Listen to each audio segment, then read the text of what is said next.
SCERT की book है। और यहाँ पर फ्रेंड्स देखिए दिया गया है वर्ष 1987 में, 2004 में, 2007 में और 2008 में कोसी नदी के बाढ़ से बिहार राज्य को अपार जनधन की क्षति हुई थी।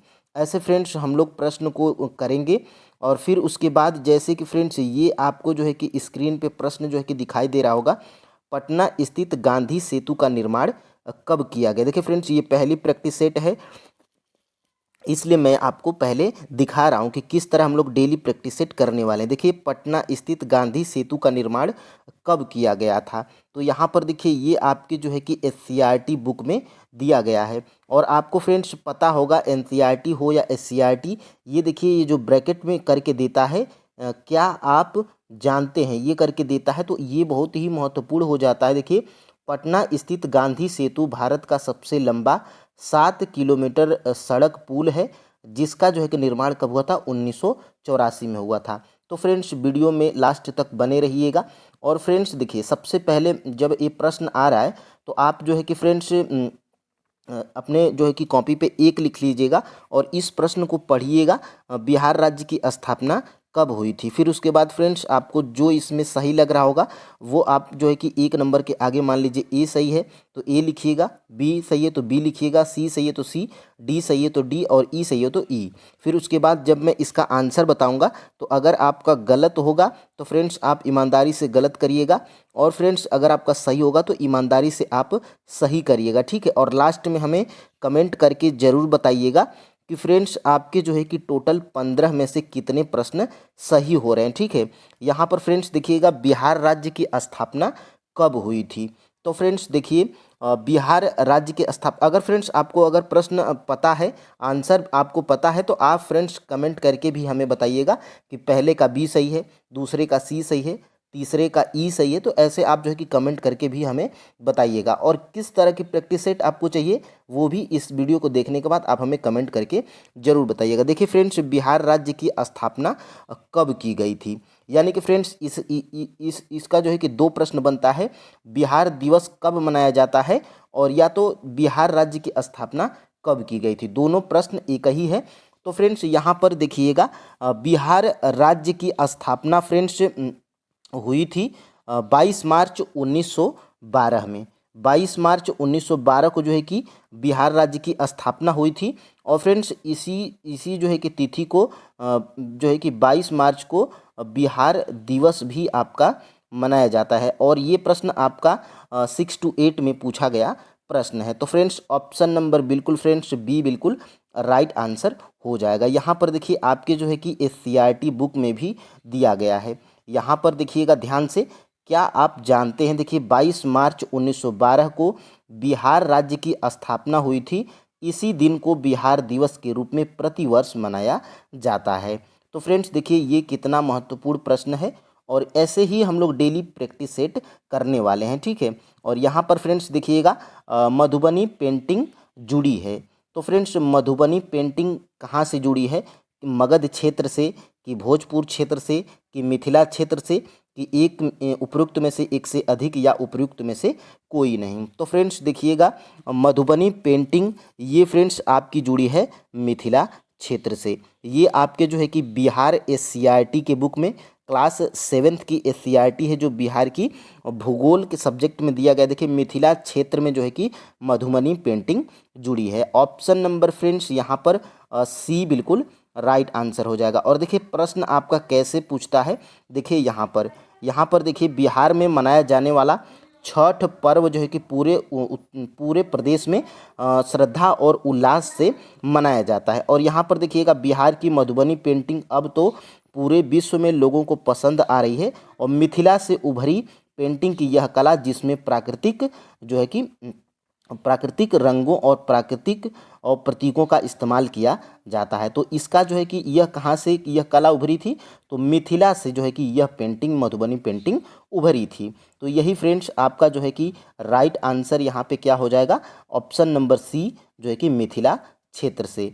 तो फ्रेंड्स ये प्रैक्टिस सेट आपको कैसी लग रही है, आप जो है कि ये भी हमें कमेंट करके ज़रूर बताइएगा। और फ्रेंड्स यकीन मानिए आपके प्रश्न यहीं से पूछे जाएंगे, ठीक है। तो और यहाँ पर देखिएगा आगे हम लोग बढ़ते हैं। देखिए फ्रेंड्स यहाँ पे बिहार के पूरब में है, यानी कि बिहार के पूरब में कौन सा यहाँ पे राज्य है या देश है? पश्चिम बंगाल आपके ऑप्शंस में दिया गया है, उत्तर प्रदेश और नेपाल। उपर्युक्त में से एक से अधिक और उपर्युक्त में से कोई नहीं। तो फ्रेंड्स बिहार के जो है कि पूरब में आपका जो है कि पश्चिम बंगाल जो है कि स्थित है। ऑप्शन नंबर फ्रेंड्स यहाँ से ए बिल्कुल राइट आंसर हो जाएगा, और ये आपके बिहार एससीईआरटी में भी दिया गया है। देखिए फ्रेंड्स यहाँ से आपको 3 या 4 प्रश्न देखने को मिल सकते हैं कि बिहार के जो है कि देखिए बिहार के पूरब में क्या है? पश्चिम बंगाल है। और बिहार के उत्तर में क्या है? बिहार के जो है कि ये देखिए बिहार के जो है कि पूरब में पश्चिम बंगाल है, और पश्चिम में जो है कि उत्तर प्रदेश है, और बिहार के उत्तर में क्या है? नेपाल है, तथा दक्षिण में क्या है? झारखंड है। यहाँ से आपको 4 प्रश्न देखने को मिल सकते हैं। तो फ्रेंड्स यहाँ से आप नोट डाउन भी करके अपना शार्ट नोट बना सकते हैं, ठीक है। अब हम लोग फ्रेंड्स आगे बढ़ते हैं। यहाँ से जमालपुर में अवस्थित है। तो जमालपुर में फ्रेंड्स क्या अवस्थित है? क्या सिगरेट का कारखाना स्थित है, या बारूद कारखाना, या रेलवे कार्यशाला, या उपयुक्त में से एक से अधिक है, या उपयुक्त में से कोई नहीं? तो फ्रेंड्स देखिएगा जमालपुर में रेलवे कार्यशाला स्थित है।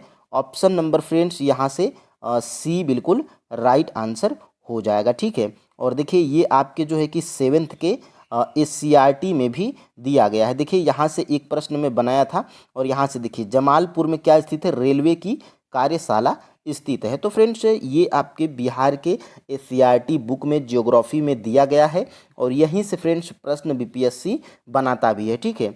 और यहाँ से फ्रेंड्स आपका जो है कि जमालपुर में रेलवे की कार्यशाला स्थित है। अब देखिए फ्रेंड्स यहाँ से निम्न में से कौन से जलवायु को प्रभावित करने वाले कारक हैं जिनमें मुख्य कारक शामिल हैं, यानी कि निम्नलिखित में से वो कौन से कारक हैं जो जलवायु को प्रभावित करने वाले कारक हैं जिनमें मुख्य कारक शामिल हैं। तो फ्रेंड्स देखिएगा जलवायु को प्रभावित करने वाले कारक, इसमें तापमान भी है, समुद्र तल से ऊंचाई भी है, और पवन की दिशा भी है। तो फ्रेंड्स यहाँ से 5 का जो है कि ऑप्शन नंबर कौन सा सही हो जाएगा?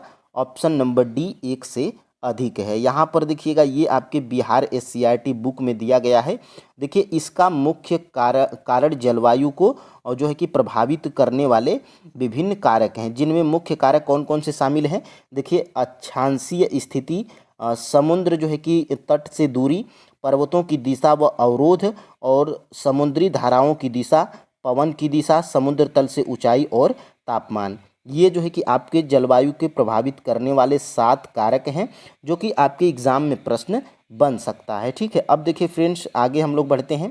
कैटरीना क्या है?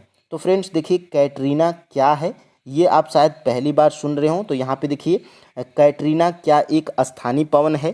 कैटरीना क्या एक प्रतिचक्रवात है? कैटरीना क्या एक चक्रवात है? या उपयुक्त में से एक से अधिक, या उपयुक्त में से कोई नहीं? तो फ्रेंड्स देखिएगा कैटरीना है एक चक्रवात का नाम है। ऑप्शन नंबर फ्रेंड्स यहाँ से सी बिल्कुल राइट आंसर हो जाएगा। ये देखिए आपके 7th के एससीईआरटी बुक में दिया गया है, और यहाँ पर आप जो है कि देख पा रहे होंगे फ्रेंड्स यहाँ से ये चक्रवात है। और चक्रवात में देखिए देश में विभिन्न नामों से जो है कि जाना जाता है, काल बैसाखी, लैला, हरिकेन और कैटरीना। देखिए कैटरीना फ्रेंड्स एक चक्रवात का नाम है, ठीक है, और रीटा टाइफून इत्यादि। और देखिए भारत में 2010 में काल बैसाखी एवं लैला नाम के 2 चक्रवात आए थे। तो ये भी प्रश्न बन सकता है कि जो है कि काल बैसाखी एवं लैला नामक 2 चक्रवात भारत में कब आए थे? तो 2010 में आए थे। ये आपको जो है कि पता होना चाहिए। और देखिए फ्रेंड्स यहाँ से ये प्रति चक्रवात हैं, आप जो है कंफ्यूज नहीं होंगे, ठीक है। अब देखिए फ्रेंड्स आगे हम लोग बढ़ते हैं। विली विली कहाँ की मुख्य स्थानिक पवन है? यानी कि ये भी फ्रेंड्स देखिए इतने जो है कि शायद ये आप पहली बार सुन रहे हो। तो फ्रेंड्स ये आपके बिहार एससीईआरटी बुक में क्लास 7th में दिया गया है। तो आपको इसको सीरियस लेने की ज़रूरत है, और जो है कि इन्हीं चीज़ों को जो है कि पढ़ने की ज़रूरत है। देखिए फ्रेंड्स विली विली कहाँ की मुख्य स्थानिक पवन है? क्या दक्षिण कनाडा की, पूर्वी ऑस्ट्रेलिया की, बंगाल की खाड़ी की, उपयुक्त में से एक से अधिक और उपयुक्त में से कोई नहीं? तो फ्रेंड्स ये जो विली विली ये जो स्थानिक पवन है, ये फ्रेंड्स आपकी जो है कि पूर्वी ऑस्ट्रेलिया की स्थानिक पवन है। तो फ्रेंड्स ऑप्शन नंबर यहाँ से बी बिल्कुल राइट आंसर हो जाएगा। यहाँ से ध्यान से देखिएगा फ्रेंड्स, ये आपके बिहार एससीईआरटी क्लास 7th में, देखिए 7th में अगर इतनी बड़ी बात अगर दी गई है तो इसको फ्रेंड्स आपको जो है कि ध्यान रखने और पढ़ने की ज़रूरत है। देखिए विश्व की मुख्य स्थानिक पवनें, देखिए लूह जो ये स्थानिक पवन है, ये विशाल मैदान भारत की स्थानिक पवन है। और फ्रेंड्स ये देखिए ये चिनूक है जो दक्षिण कनाडा में, और विली विली देखिएगा पूर्वी ऑस्ट्रेलिया में। यही से जो है कि मैं प्रश्न को बनाया था। ये विली विली जो है कि ये आपकी पूर्वी ऑस्ट्रेलिया में, और ये जो टार्नेडो एवं ये क्या है डरिकेन है, तो ये अटलांटिक महासागरीय क्षेत्र की स्थानिक पवन है। और ये जो टाइफून है ये पूर्वी प्रशांत महासागरीय क्षेत्र की ये स्थानिक पवन है। और ये जो फ्रेंड्स ये काल बैसाखी है, ये बंगाल की खाड़ी जो कि भारत की स्थानिक पवनें हैं। ठीक है, तो ये जो है कि आप याद रखिएगा। और यहाँ से देखिए स्थानिक पवनें देखिए यहाँ हमारे यहाँ बिहार उत्तर भारत के मैदानी भाग में मई जून में चलने वाली गर्म हवा लू के नाम से जानी जाती है। तो फ्रेंड्स ये स्थानिक पवन है जो कि बिहार में भी बही जाती है। ठीक है, तो यहाँ से प्रश्न आपके एग्जाम में बन सकता है। और ये देखिए ये आपके TRE 3.0 री एग्जाम PRT में प्रश्न पूछा गया था, साइलेंट वैली स्थित है, तो उसमें आपका जो है कि केरल राज्य से संबंधित दिया गया था। तो ये जो साइलेंट वैली है ये जो है कि केरल में स्थित है। लेकिन यहाँ से अगर प्रश्न को घुमाएगा तो ये देखिए साइलेंट वैली स्थित प्रश्न वही है, और ये जो है कि ऑप्शंस में हेरफेर किया। देखिए साइलेंट वैली कहाँ पर स्थित है, तो पश्चिमी घाट में, पूर्वी घाट में, या कावेरी घाट में, या उपयुक्त में से एक से अधिक, या उपयुक्त में से कोई नहीं। तो फ्रेंड्स ये जो साइलेंट वैली है ये आपका पश्चिमी घाट में स्थित है। ऑप्शन नंबर फ्रेंड्स यहाँ से ए बिल्कुल राइट आंसर है। ये साइलेंट वैली आपकी पश्चिमी घाट में स्थित है। और यहाँ से देखिए ये आपके 7th के, देखिए आज मैंने जितने भी प्रश्न बनाए हैं ये सिर्फ आपको 7th और 9th से और 8th मिलेंगे, यानी कि 7th 8 और 9। ठीक है, और यहाँ से देखिएगा साइलेंट वैली, देखिएगा ध्यान से फ्रेंड्स, यहाँ से साइलेंट वैली पश्चिमी घाट में अवस्थित है। यह स्थान जैव विविधता के लिए जाना जाता है। यूएनओ ने इसकी विशिष्टता को विश्व स्तरीय बताया है। तो यहाँ पे ध्यान से देखिएगा ये आपके जो है कि प्रश्न बन सकता है। और केरल को गॉड्स ऑफ अवन कंट्री भी कहा जाता है, तो ये भी एक प्रश्न आपके एग्जाम में बन सकता है। तो फ्रेंड्स जो है कि साइलेंट वैली कहाँ है, तो पश्चिमी घाट में स्थित है, और केरल में नहीं उपजाया जाता है। तो ये फ्रेंड्स आपके जो है कि बिहार SCERT में दिया गया है। और केरल में क्या नहीं उपजाया जाता है, तो क्या कहवा नहीं उपजाया जाता है केरल में, काजू नहीं उपजाया जाता है, कि जूट, की इलायची, या उपयुक्त में से कोई नहीं। तो फ्रेंड्स यहाँ पे केरल में जो है कि जूट नहीं उपजाया जाता है। ऑप्शन नंबर फ्रेंड्स यहाँ से सी बिल्कुल राइट आंसर है। और इसी प्रश्न को घुमा सकता है कि केरल में जो है कि क्या उपजाया जाता है, तो 4 जो है कि ऑप्शंस दे देगा, 5 ऑप्शंस दे देगा, और इसमें से जो है कि आप कंफ्यूज हो जाएंगे। ठीक है, तो यहाँ से आप जो है कि नोट कर लीजिए। यहाँ से जो है कि देखिए केरल मुख्यतः कृषि प्रधान देश है। ठीक है, और यहाँ की लगभग आधी जनसंख्या कृषि कार्य से जुड़ी है। यहाँ मुख्य रूप से चावल, नारियल, काली मिर्च, कहवा, काजू, इलायची, रबड़, चाय, सुपारी व गरम मसाले आदि उपजाए जाते हैं। तो इसमें जूट नहीं उपजाया जाता है, और यही जो है कि प्रश्न हमारा पूछा गया था। अब फ्रेंड्स हम लोग आगे बढ़ते हैं और यहाँ से 10 नंबर के प्रश्न को हम लोग देखते हैं। देखिए भारत में एक्सप्रेसवे नामक सड़क की शुरुआत कब की गई थी, ये जो है कि आपके फ्रेंड्स दिया गया है क्लास जो है कि 8th की SCERT जियोग्राफी में। भारत में एक्सप्रेसवे नामक सड़क की शुरुआत कब की गई थी, तो ये फ्रेंड्स 1974 में की गई थी।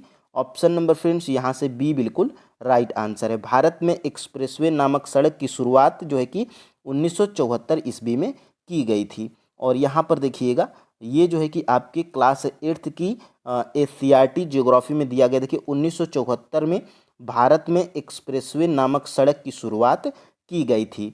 तो फ्रेंड्स ऐसे ही प्रश्न आपके एग्जाम में बनते हैं। ठीक है, और यहाँ से देखिए पटना स्थित गांधी सेतु का निर्माण कब किया गया था, तो पटना स्थित गांधी सेतु का निर्माण जो है कि फ्रेंड्स किया गया था आपका जो है कि 1984 में। ऑप्शन नंबर फ्रेंड्स यहाँ से ए बिल्कुल राइट आंसर है। और ये आपके क्लास 9th के SCERT जियोग्राफी में दिया गया है, बिहार के SCERT बुक में। तो फ्रेंड्स यहाँ से देखिए ये देखिए पटना स्थित गांधी सेतु भारत का सबसे लंबा 7 किलोमीटर सड़क पुल है, जिसका निर्माण जो है कि 1984 में हुआ था। और क्या आप जानते हैं, ऐसे अगर ब्रैकेट में करके दिया गया है तो मान लीजिए फ्रेंड्स कि वो जो है कि मोस्ट इम्पोर्टेंट प्रश्न है। और यहाँ से देखिए ज्ञात कीजिए, तो यहाँ से भी प्रश्न बनता है। तो गांधी सेतु किस नदी पर है, ये आप हमें कमेंट करके ज़रूर बताइएगा, ठीक है। अब फ्रेंड्स हम लोग आगे बढ़ते हैं और ये देखिए यहाँ से फ्रेंड्स देखिए कब कब कोसी नदी के बाढ़ से बिहार को अपार जनधन की क्षति हुई थी। तो फ्रेंड्स बिहार में कोसी नदी के बाढ़ से जो है कि बिहार को अपार जनधन की क्षति हुई थी। तो देखिएगा 1987 में भी बाढ़ आई थी, तो अपार जनधन की क्षति हुई थी बिहार को 2004 में, 2007 में और 2008 में। तो फ्रेंड्स यहाँ पे उपयुक्त में से एक से अधिक जो है कि आपका राइट आंसर हो जाएगा ऑप्शन नंबर ई हो जाएगा, ठीक है। और यहाँ से देखिए ये भी आपके जो है कि क्लास जो है कि 9th के SCERT जो है कि बुक में दिया गया है ज्योग्राफी में। देखिए क्या आप जानते हैं, देखिए वर्ष 1987, 2004, 2007 और 2008 में कोसी नदी के बाढ़ से बिहार राज्य को अपार जनधन की क्षति हुई थी। तो ये प्रश्न आपका बन सकता है, ठीक है। अब देखिए फ्रेंड्स आगे हम लोग बढ़ते हैं। ये प्रश्न आपने जो है कि देख लिया। और देखिए विश्व की सबसे बड़ी अफवाह बेसिन किस नदी की है। तो ये भी आपके बिहार SCERT में क्लास 9th की में दिया गया है। विश्व की सबसे बड़ी अफवाह बेसिन किस नदी की है। तो फ्रेंड्स ये जो है कि अमेजन नदी की जो है कि विश्व की सबसे बड़ी अफवाह बेसिन है अमेजन नदी की। ऑप्शन नंबर फ्रेंड्स यहाँ से ए बिल्कुल राइट आंसर हो जाएगा। और ये देखिए फ्रेंड्स यहाँ से देखिए दिया गया है विश्व की सबसे बड़ी अफवाह बेसिन जो है कि अमेजन नदी की है, ठीक है। क्या आप जानते हैं करके दिया गया है। तो ये भी प्रश्न जो है कि आपका इम्पोर्टेंट हो जाता है। तो यहाँ से आप जो है कि फ्रेंड्स इन सभी जितने मैं प्रैक्टिस सेट करवाऊंगा इसी तरह के आप जो है कि 60 नोट भी बना सकते हैं। और देखिएगा इस 60 नोट से आपको ज़्यादातर प्रश्न देखने को मिलेंगे। विश्व की सबसे बड़ी अफवाह बेसिन अमेजन नदी की है। और यहाँ से देखिए ज्ञात कीजिए करके दिया गया है भारत में किस नदी का अफवाह बेसिन सबसे बड़ा है। तो भारत में जो है कि फ्रेंड्स ये गंगा नदी का अफवाह बेसिन सबसे बड़ा है। कहाँ पर, भारत में। और विश्व की बात करेंगे तो अमेजन नदी का, ठीक है। यहाँ से 2 प्रश्न। और देखिए फ्रेंड्स आगे हम लोग बढ़ते हैं। बांग्लादेश में गंगा नदी को किस नाम से जाना जाता है। तो फ्रेंड्स बांग्लादेश में जो है कि गंगा नदी को जो है कि सांगपो के नाम से जाना जाता, नहीं फ्रेंड्स यहाँ पे यहाँ पे मेघना के नाम से जाना जाता है। ऑप्शन नंबर फ्रेंड्स यहाँ से बी बिल्कुल राइट आंसर हो जाएगा। बांग्लादेश में गंगा नदी को मेघना के नाम से जाना जाता है। अब देखिए ये प्रश्न कहाँ पर दिया गया है। तो आपके जो है कि फ्रेंड्स क्लास 9th के बिहार SCERT ज्योग्राफी में ही दिया गया है। और यहाँ पे देखिए मुख्य धारा के रूप में बांग्लादेश में प्रविष्ट होती है, जहाँ ब्रह्मपुत्र नदी इनमें से आकर मिल जाती है। इस संगम को क्या कहते हैं, मेघना कहते हैं। और यहीं से जो है कि ये आपका प्रश्न आपका बना था, ठीक है। ये देखिए गंगा नदी है और इसको जो है कि बांग्लादेश में जो है कि मेघना के नाम से जाना जाता है, ठीक है। अब देखिए फ्रेंड्स बिहार का शोक किस नदी को कहा जाता है। तो बिहार का जो है कि शोक जो है कि कोसी नदी को कहा जाता है। ऑप्शन नंबर फ्रेंड्स बी बिल्कुल राइट आंसर हो जाएगा। और ये भी आपके क्लास 9th के SCERT ज्योग्राफी में दिया गया है बिहार SCERT के बुक में।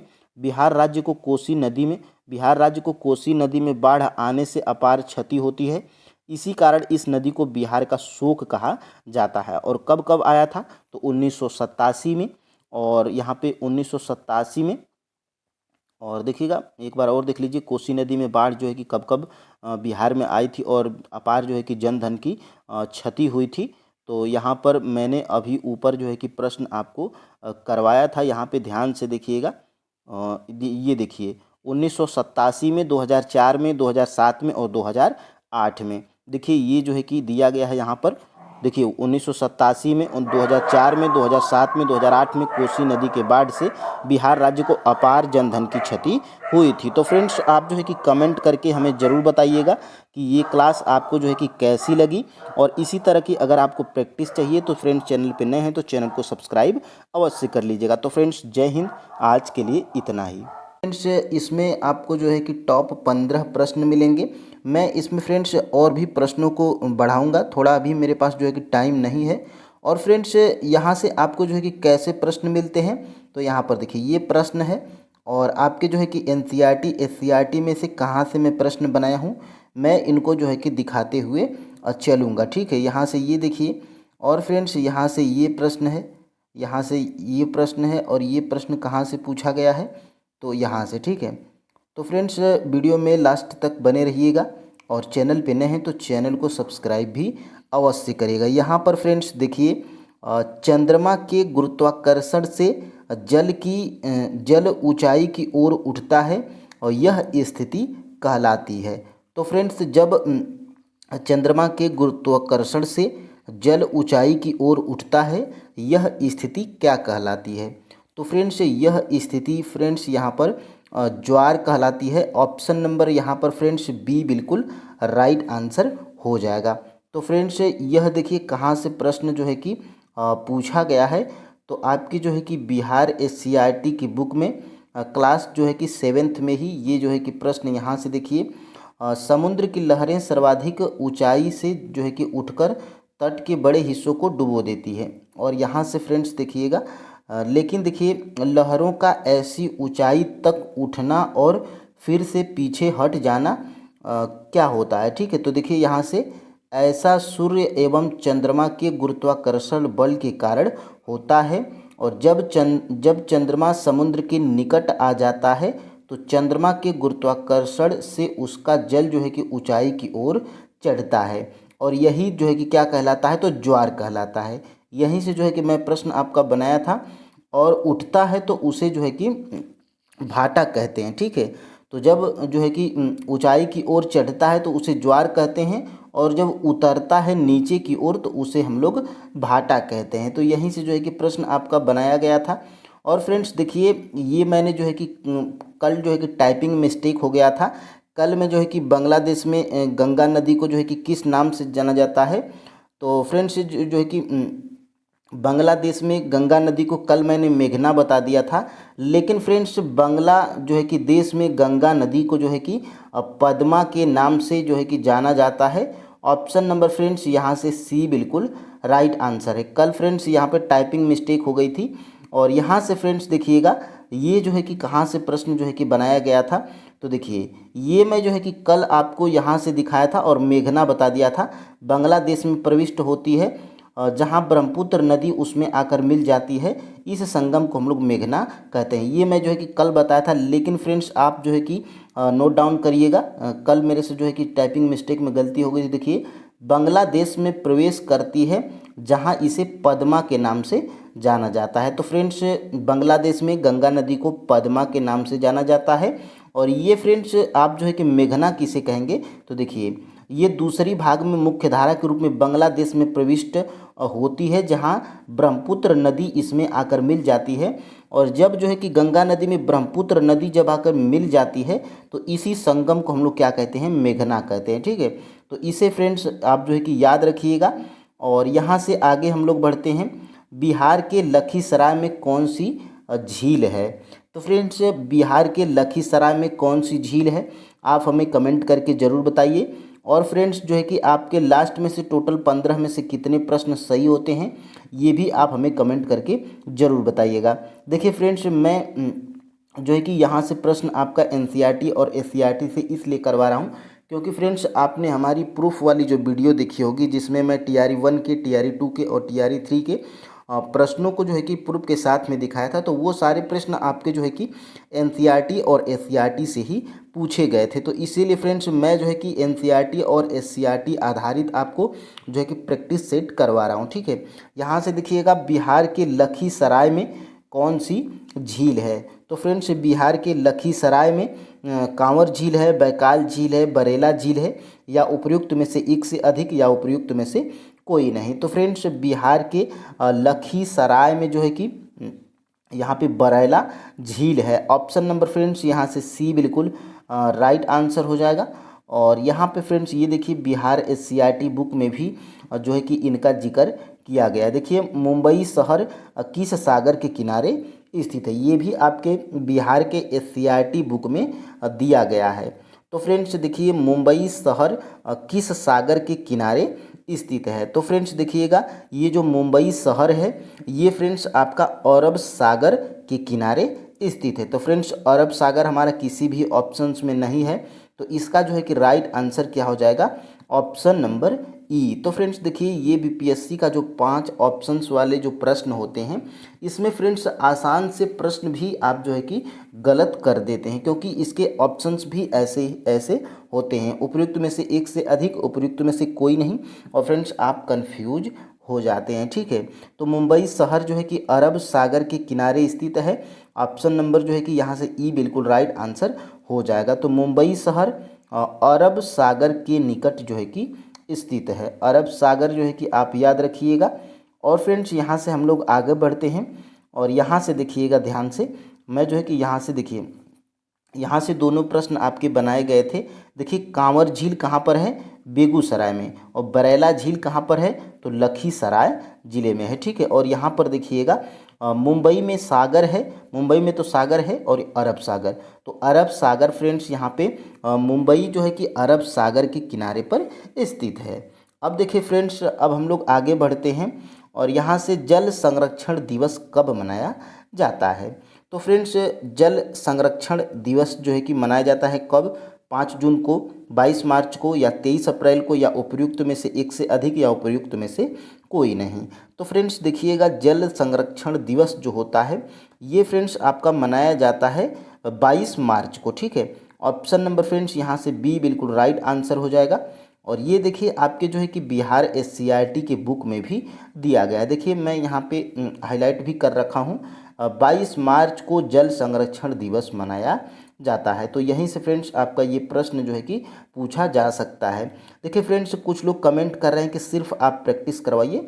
तो फ्रेंड्स, और ये जो मैं दिखाता हूँ कि यहाँ से प्रश्न बनाया हूँ, ये कुछ लोग करने के लिए नहीं बोल रहे हैं। ठीक है, तो देखिए फ्रेंड्स, ये आप जो है कि स्क्रीनशॉट ले सकते हैं, ये आपके लिए मैं जो है कि यहाँ पर बनाता हूँ। ठीक है, वैसे फ्रेंड्स जो है कि मैं किसी बुक से जो है कि 15 या 20 प्रश्न आपको टाइपिंग करके मैं पढ़ा के चला जाऊंगा। तो फ्रेंड्स वहाँ से ये आपके लिए अच्छा है कि आपको देखने को मिलता है, और ये जो मैं दिखाता हूँ इसमें आप इसकी स्क्रीनशॉट जब ले लेते हैं फ्रेंड्स इसका, तो आप जो है कि बार बार रिवाइज भी कर सकते हैं अपने फ़ोन से ही। ठीक है, यहाँ पे देखिएगा, पृथ्वी पर जलमंडल का हिस्सा कितने प्रतिशत है। तो फ्रेंड्स देखिए, पृथ्वी पर जलमंडल का हिस्सा जो है कि आपको पता होगा, ऑप्शन नंबर सी 71% है। ठीक है, और यहाँ से फ्रेंड्स देखिएगा, ये जो है कि आपका, और कुल जल का कितने प्रतिशत जल जो है कि पीने योग्य है। क्या फ्रेंड्स, 0.3%, 41%, 71%, और उपयुक्त में से एक से अधिक, या उपयुक्त में से कोई नहीं। तो फ्रेंड्स देखिए, कुल जल का जो है कि 0.3% जो है कि जल जो है कि पीने योग्य है। तो ऑप्शन नंबर फ्रेंड्स यहाँ से ए बिल्कुल राइट आंसर हो जाएगा। ठीक है, और ये देखिए दोनों प्रश्न में जो है कि यहाँ से देखिए, ये आपके जो है कि बिहार एससीईआरटी बुक में दिया गया है, पृथ्वी पर कुल 71% जलमंडल है। ठीक है, ये एक प्रश्न आपका यहाँ से बना था, और एक प्रश्न यहाँ से बना था। देखिए मैडम ने समझाते हुए कहा, उपलब्ध कुल जल का सिर्फ 0.3 यानी कि 0.3% पानी का उपयोग ही पीने एवं अन्य आवश्यकताओं की पूर्ति हेतु कर सकते हैं। तो 0.3% आप याद रखिएगा, इतना ही स्वच्छ जल पाया जाता है। ठीक है, तो प्रश्न घुमा सकता है कि कितने प्रतिशत जल जो है कि स्वच्छ जल पाया जाता है पीने योग्य, तो 0.3%। ठीक है, अब देखिए फ्रेंड्स, ये जो है कि आपका TRE 1 में ये प्रश्न सेम टू सेम ये प्रश्न पूछा गया था, जो कि आपके जो है कि बिहार एससीईआरटी की बुक में दिया गया है, और NCERT में भी दिया गया है। देखिए, महासागर की परपटी मुख्यतः किसकी बनी होती है। तो फ्रेंड्स, महासागर की जो परपटी होती है ये जो है कि आपकी सिलिका और मैग्नीशियम की बनी होती है। तो ऑप्शन नंबर फ्रेंड्स यहाँ से ए बिल्कुल राइट आंसर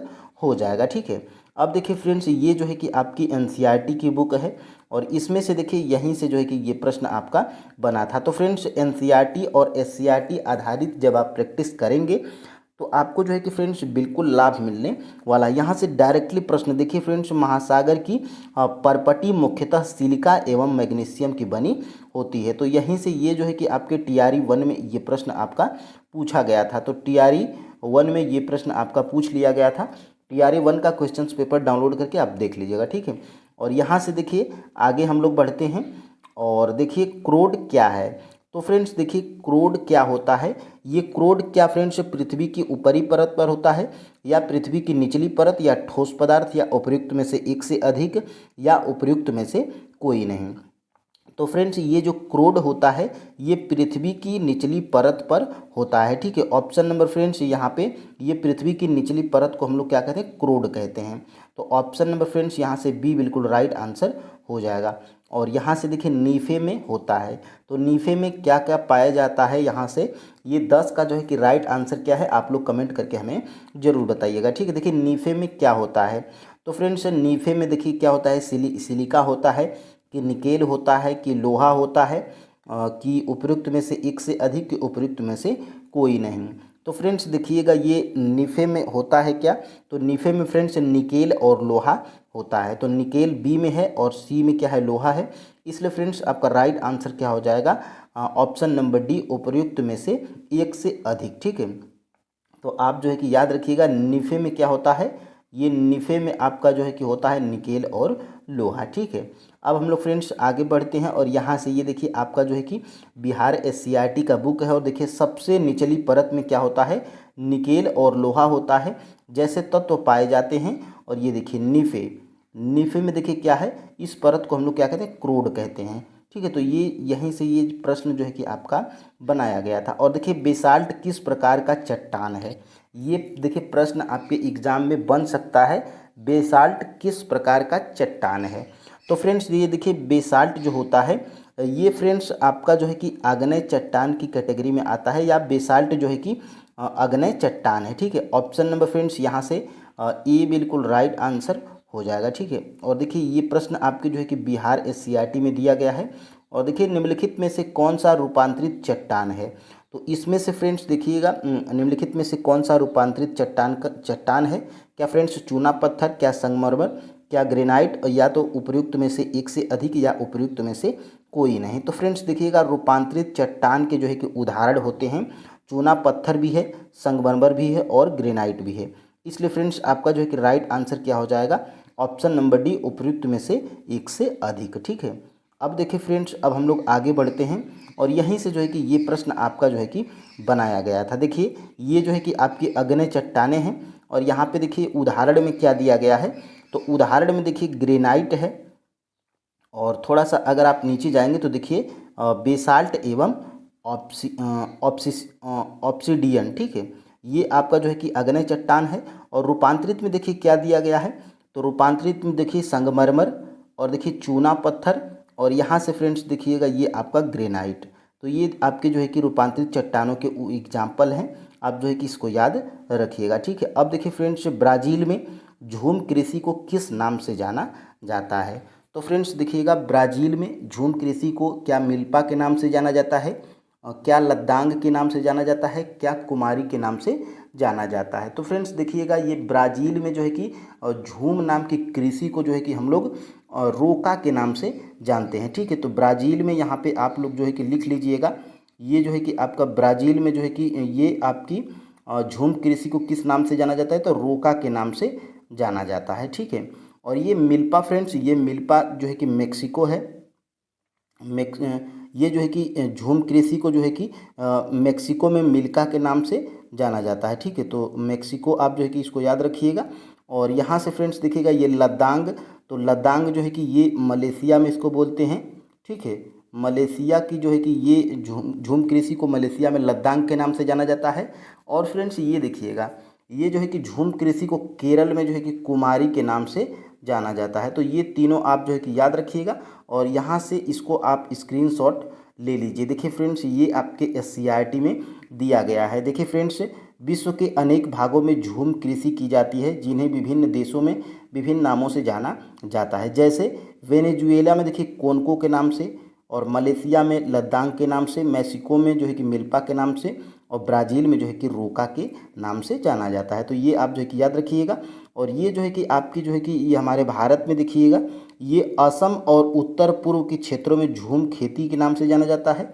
और देखिए आंध्र प्रदेश में पोंडू के नाम से, और उड़ीसा में जो है कि पामा डाबी के नाम से, और केरल के कुछ जो है कि क्षेत्रों में कुमारी के नाम से, और राजस्थान में वालरे के नाम से, और हिमालय क्षेत्र में जो है कि खील तथा झारखंड में कुरुल के नाम से जाना जाता है। तो ये आप जो है कि स्क्रीनशॉट ले सकते हैं और यहीं से जो है कि आप इसको याद रख सकते हैं। ठीक है, देखिए बिहार का कौन सा जिला गन्ना उत्पादन में पहले स्थान पर है। तो फ्रेंड्स देखिएगा, ये आपका जो है कि पूछा गया है 6 to 8 में बिहार का। ये जो है कि आपके पीआरटी में भी पूछा गया है। कैंसिल वाला जो एग्ज़ाम हुआ था, TRE 3.0 का जो कैंसिल वाला एग्ज़ाम हुआ था, जो रद्द हो गया था, उसमें ये प्रश्न जो है कि पूछा गया था, बिहार का कौन सा जिला गन्ना उत्पादन में पहले स्थान पर है। तो फ्रेंड्स ये देखिएगा, आपका जो है कि 14 का जो राइट आंसर क्या है, पश्चिमी चंपारण। ये फ्रेंड्स आपका जो पश्चिमी चंपारण है, ये बिहार का वो जिला है जहाँ पर गन्ना उत्पादन में ये पहले स्थान पे। ठीक है, तो फर्स्ट स्थान पे कौन है, ये पश्चिमी चंपारण है। ठीक है, अब देखिए फ्रेंड्स, आगे हम लोग बढ़ते हैं और देखते हैं ये कहाँ से है। तो ये आपके जो है कि SCERT में दिया गया है, बिहार SCERT की बुक में। और यहाँ से ध्यान से आप लोग जो है कि देख सकते हैं गन्ना। ठीक है, और गन्ना देखिए, गन्ने के उत्पादन में पश्चिमी चंपारण पहले स्थान पर है, जबकि दूसरे और तीसरे स्थान पे कौन है, तो दूसरे स्थान पे गोपालगंज, और तीसरे स्थान पे पूर्वी चंपारण, और पहले स्थान पे पश्चिमी चंपारण है। तो यहाँ से 3 प्रश्न आपके एग्जाम में बन सकते हैं, इनको जो है कि आप याद रखिएगा। और देखिए निम्न में से बिहार की सबसे पुरानी और पहली घाटी परियोजना कौन सी है। ये देखिए फ्रेंड्स, आपके जो है कि जहाँ से मैं प्रश्न बनाया हूँ, ये उसी में फ्रेंड्स ये हमें मिला था। ये आपके क्लास 10th की जो SCERT बुक है ज्योग्राफी की, ये उसमें मुझे ये प्रश्न मिला। देखिए निम्न में से बिहार की सबसे पुरानी और पहली नदी घाटी परियोजना कौन सी है। देखिए इस प्रश्न को आप बिल्कुल कंफ्यूज नहीं होंगे। और यहाँ से देखिए, बिहार की सबसे पुरानी और पहली नदी घाटी परियोजना कौन सी है। तो ये प्रश्न आपका जो है कि सबसे पहले मैं नीचे दिखा दूं, और यहाँ से मैं सबसे पहले इस प्रश्न को दिखा देता हूँ। ये आपके जो है कि TRE 3.0 री एग्ज़ाम PRT में ये प्रश्न पूछा गया था। अगर आप एग्ज़ाम दिए होंगे तो आपको पता होगा। देखिए ये सेट ई में जब आप जाइएगा, तो सेट ई में ये 140 नंबर का प्रश्न ये आपको मिलेगा। बिहार में सबसे पुरानी नदी घाटी परियोजना कौन सी है। तो इसका जो है कि आयोग जब फाइनल आंसर की जब बताया था, तो ऑप्शन नंबर ए जो है कि बताया था दामोदर नदी घाटी परियोजना बिहार में सबसे पुरानी नदी घाटी परियोजना है। ठीक है, और इसका जो है कि मैं आपको फाइनल आंसर की भी इसीलिए लाया हूँ। यहाँ पर आप लोग जो है कि देख सकते हैं 140 का देखिए ई है, 140 का ए है। ठीक है, 140 का ए, यानी कि बिहार की सबसे पुरानी नदी घाटी परियोजना दामोदर नदी घाटी परियोजना है। ठीक है, लेकिन फ्रेंड्स अगर आप बात करेंगे, देखिए मैं क्लास 10th की बिहार SCERT की बुक जब पढ़ रहा था, जब ये मैं प्रश्न बना रहा था, तो देखिए ये यहाँ पर जो है कि दिया गया है। देखिए सोन नदी घाटी परियोजना, देखिए इसमें साफ साफ लिखा गया है, यह परियोजना बिहार की सबसे पुरानी और पहली नदी घाटी परियोजना है।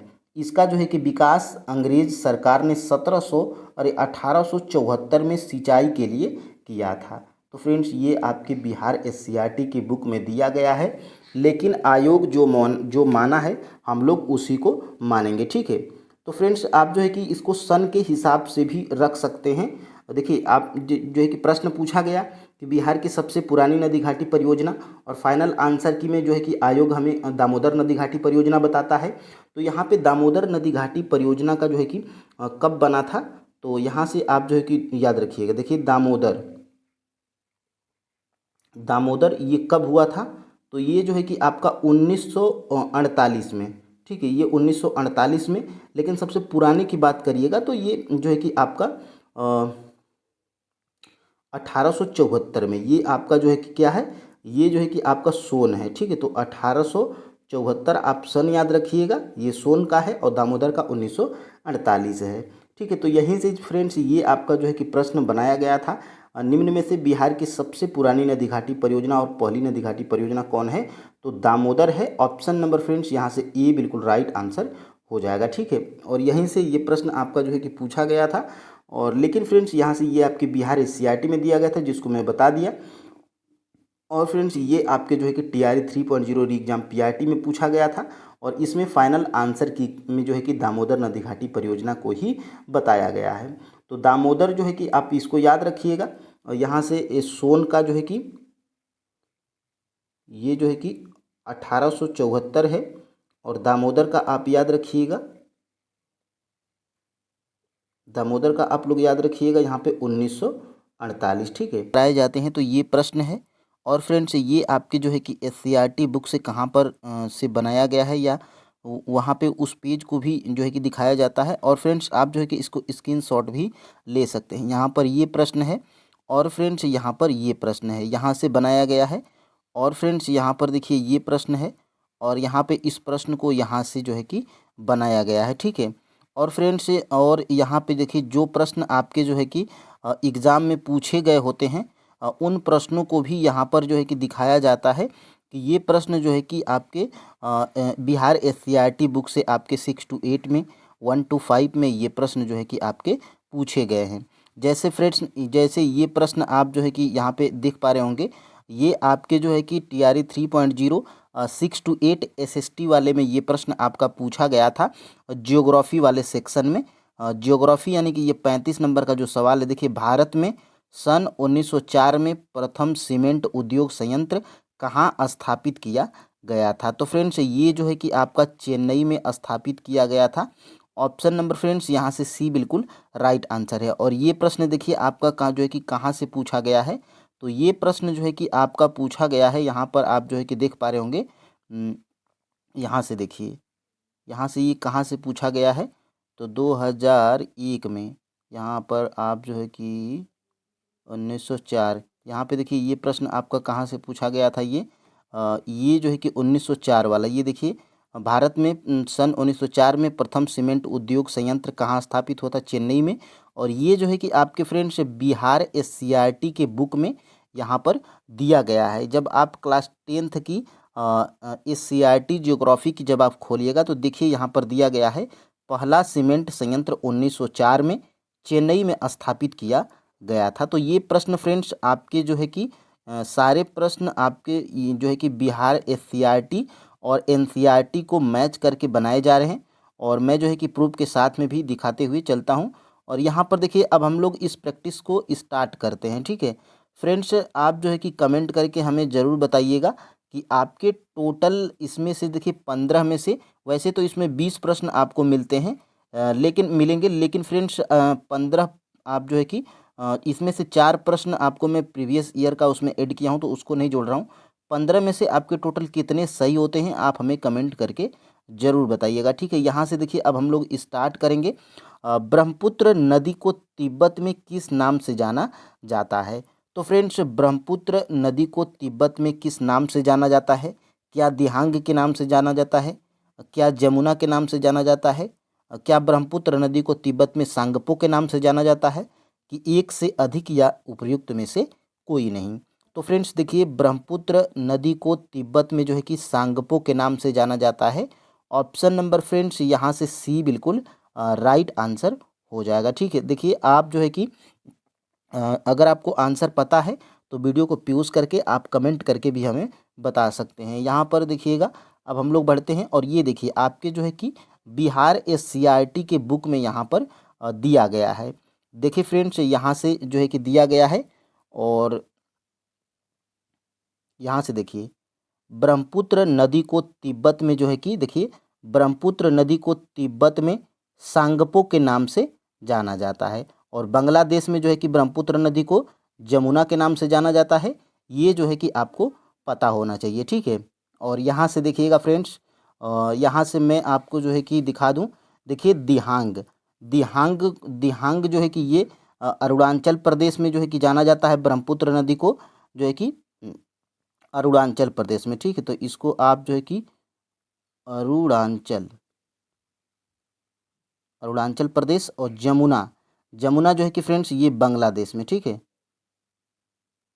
बांग्लादेश में। और ये जो है कि सांगपो को, ये जो है कि ब्रह्मपुत्र नदी को जो है कि ब्रह्मपुत्र नदी को तिब्बत में सांगपो के नाम से जाना जाता है। तो ये आप जो है कि यहाँ से देख सकते हैं। यहाँ पे देखिए देखिए ब्रह्मपुत्र नदी है, और ये देखिए इस नदी की उत्पत्ति कहाँ से होती है? तिब्बत स्थित मानसरोवर झील से हुई है। और इस ब्रह्मपुत्र नदी की लंबाई कितनी है? तो 2900 किलोमीटर से अधिक है। ठीक है, और देखिए अरुणाचल प्रदेश में गार्ज के माध्यम से प्रवेश करती है। इसे यहाँ स्थानीय भाषा में दिहांग के नाम से जाना जाता है। तो अरुणाचल प्रदेश में ब्रह्मपुत्र नदी को दिहांग के नाम से जाना जाता है और ब्रह्मपुत्र नदी को जो है कि यहाँ पे तिब्बत में सांगपो के नाम से जाना जाता है और बांग्लादेश में ये जो है कि ब्रह्मपुत्र नदी को जमुना के नाम से जाना जाता है। तो ये सारे फैक्ट हैं। और देखिए एससीईआरटी और एनसीईआरटी की खास बात ये है कि ब्रैकेट में ये जो है कि घेर के दे देता है क्या आप जानते हैं, और यहीं से अधिकतर प्रश्न आपके एग्जाम में देखने को मिलते हैं। ठीक है, अब देखिए फ्रेंड्स यहाँ से अब हम लोग आगे बढ़ते हैं। देखिए भारत का दूसरा सबसे बड़ा जलप्रपात कौन सा है? तो फ्रेंड्स जो है कि कुंचिकल जलप्रपात, शिव समुद्रम जलप्रपात कि दूध सागर जलप्रपात की उपर्युक्त में से एक से अधिक या उपर्युक्त में से कोई नहीं। तो देखिएगा भारत का दूसरा सबसे बड़ा जलप्रपात फ्रेंड्स यहाँ पर शिव समुद्रम है। शिव समुद्रम जलप्रपात जो है कि भारत का दूसरा जो है कि सबसे बड़ा जलप्रपात है, दूसरा। ठीक है, ट्वेंड आप देख लेंगे, दूसरा है ये भारत का दूसरा सबसे बड़ा जलप्रपात शिव समुद्रम है। और फ्रेंड्स दूसरा और जो है कि सबसे बड़ा यानी कि सबसे बड़ा जलप्रपात भारत का कौन सा है? तो ये है फ्रेंड्स आपका जो है कि कुंचिकल जलप्रपात। तो ये जो है कि फर्स्ट है और ये जो है कि आपका सेकेंड है। ठीक है, और यहाँ से आपका राइट आंसर क्या है? ऑप्शन नंबर बी है। और ये देखिए आपके जो है कि बिहार एससीईआरटी के बुक में भी यहाँ पर दिया गया है। देखिए फ्रेंड्स कावेरी नदी है। ठीक है, और कावेरी नदी की उत्पत्ति पश्चिमी घाट स्थित ब्रह्मगिरी पहाड़ी से हुई है और इसकी लंबाई कितनी है? लगभग 760 किलोमीटर है। और ये यहाँ पर आप जो है कि दिखाई दे रहा होगा आपको, देखिए शिव समुद्रम जलप्रपात भारत का दूसरा सबसे बड़ा जलप्रपात है जो कि कावेरी नदी पर बनाया गया है। तो ये प्रश्न आपके एग्जाम में बन सकता है कि जो है कि कावेरी नदी पर कौन सा जलप्रपात है? तो शिव समुद्रम जलप्रपात है। और यहाँ पर देखिए ज्ञात कीजिए, ये भी यहाँ से भी प्रश्न आपके एग्जाम में बन जाता है, भारत का सबसे बड़ा जलप्रपात कौन है? तो ये आपका जो है कि कुंचिकल जलप्रपात जो कि आपने ऊपर देखा था। ठीक है, अब देखिए फ्रेंड्स अब हम लोग आगे बढ़ते हैं। भारत सरकार ने गंगा कार्य परियोजना कब प्रारंभ किया था? तो भारत सरकार ने गंगा कार्य परियोजना ये जो है कि 1947 की 1885 की 1785 कि उपर्युक्त में से एक से अधिक कि उपर्युक्त में से कोई नहीं। तो फ्रेंड्स देखिएगा भारत सरकार ने गंगा कार्य परियोजना ये जो है कि 1985 में जो है कि शुरू किया था, 1985 में। तो फ्रेंड्स 1985 आपका किसी भी ऑप्शन में नहीं है, तो यहाँ पर उपर्युक्त में से कोई नहीं आपका राइट आंसर होगा। Option number E will be the correct answer. ठीक है, यहाँ पर 1985 आप याद रखिएगा।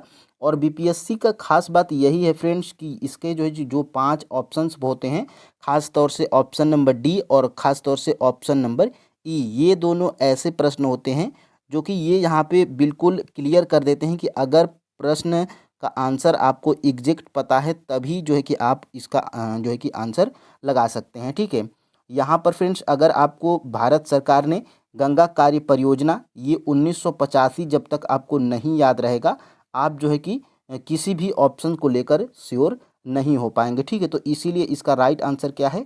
ऑप्शन नंबर ई है। यहाँ पर देखिएगा दिया गया है आपके जो है कि राष्ट्रीय नदी संरक्षण योजना। यहाँ पर देखिए यद्यपि भारत सरकार ने गंगा कार्य परियोजना को 1985 में प्रारंभ किया था, किंतु इसे 31 मार्च 2000 को बंद कर दिया गया था। तो यहाँ से प्रश्न आपके एग्जाम में बना था, मैं उस प्रश्न को अभी नीचे दिखाऊंगा। ठीक है, और देखिए कोसी नदी का उद्गम स्थल कौन सा है?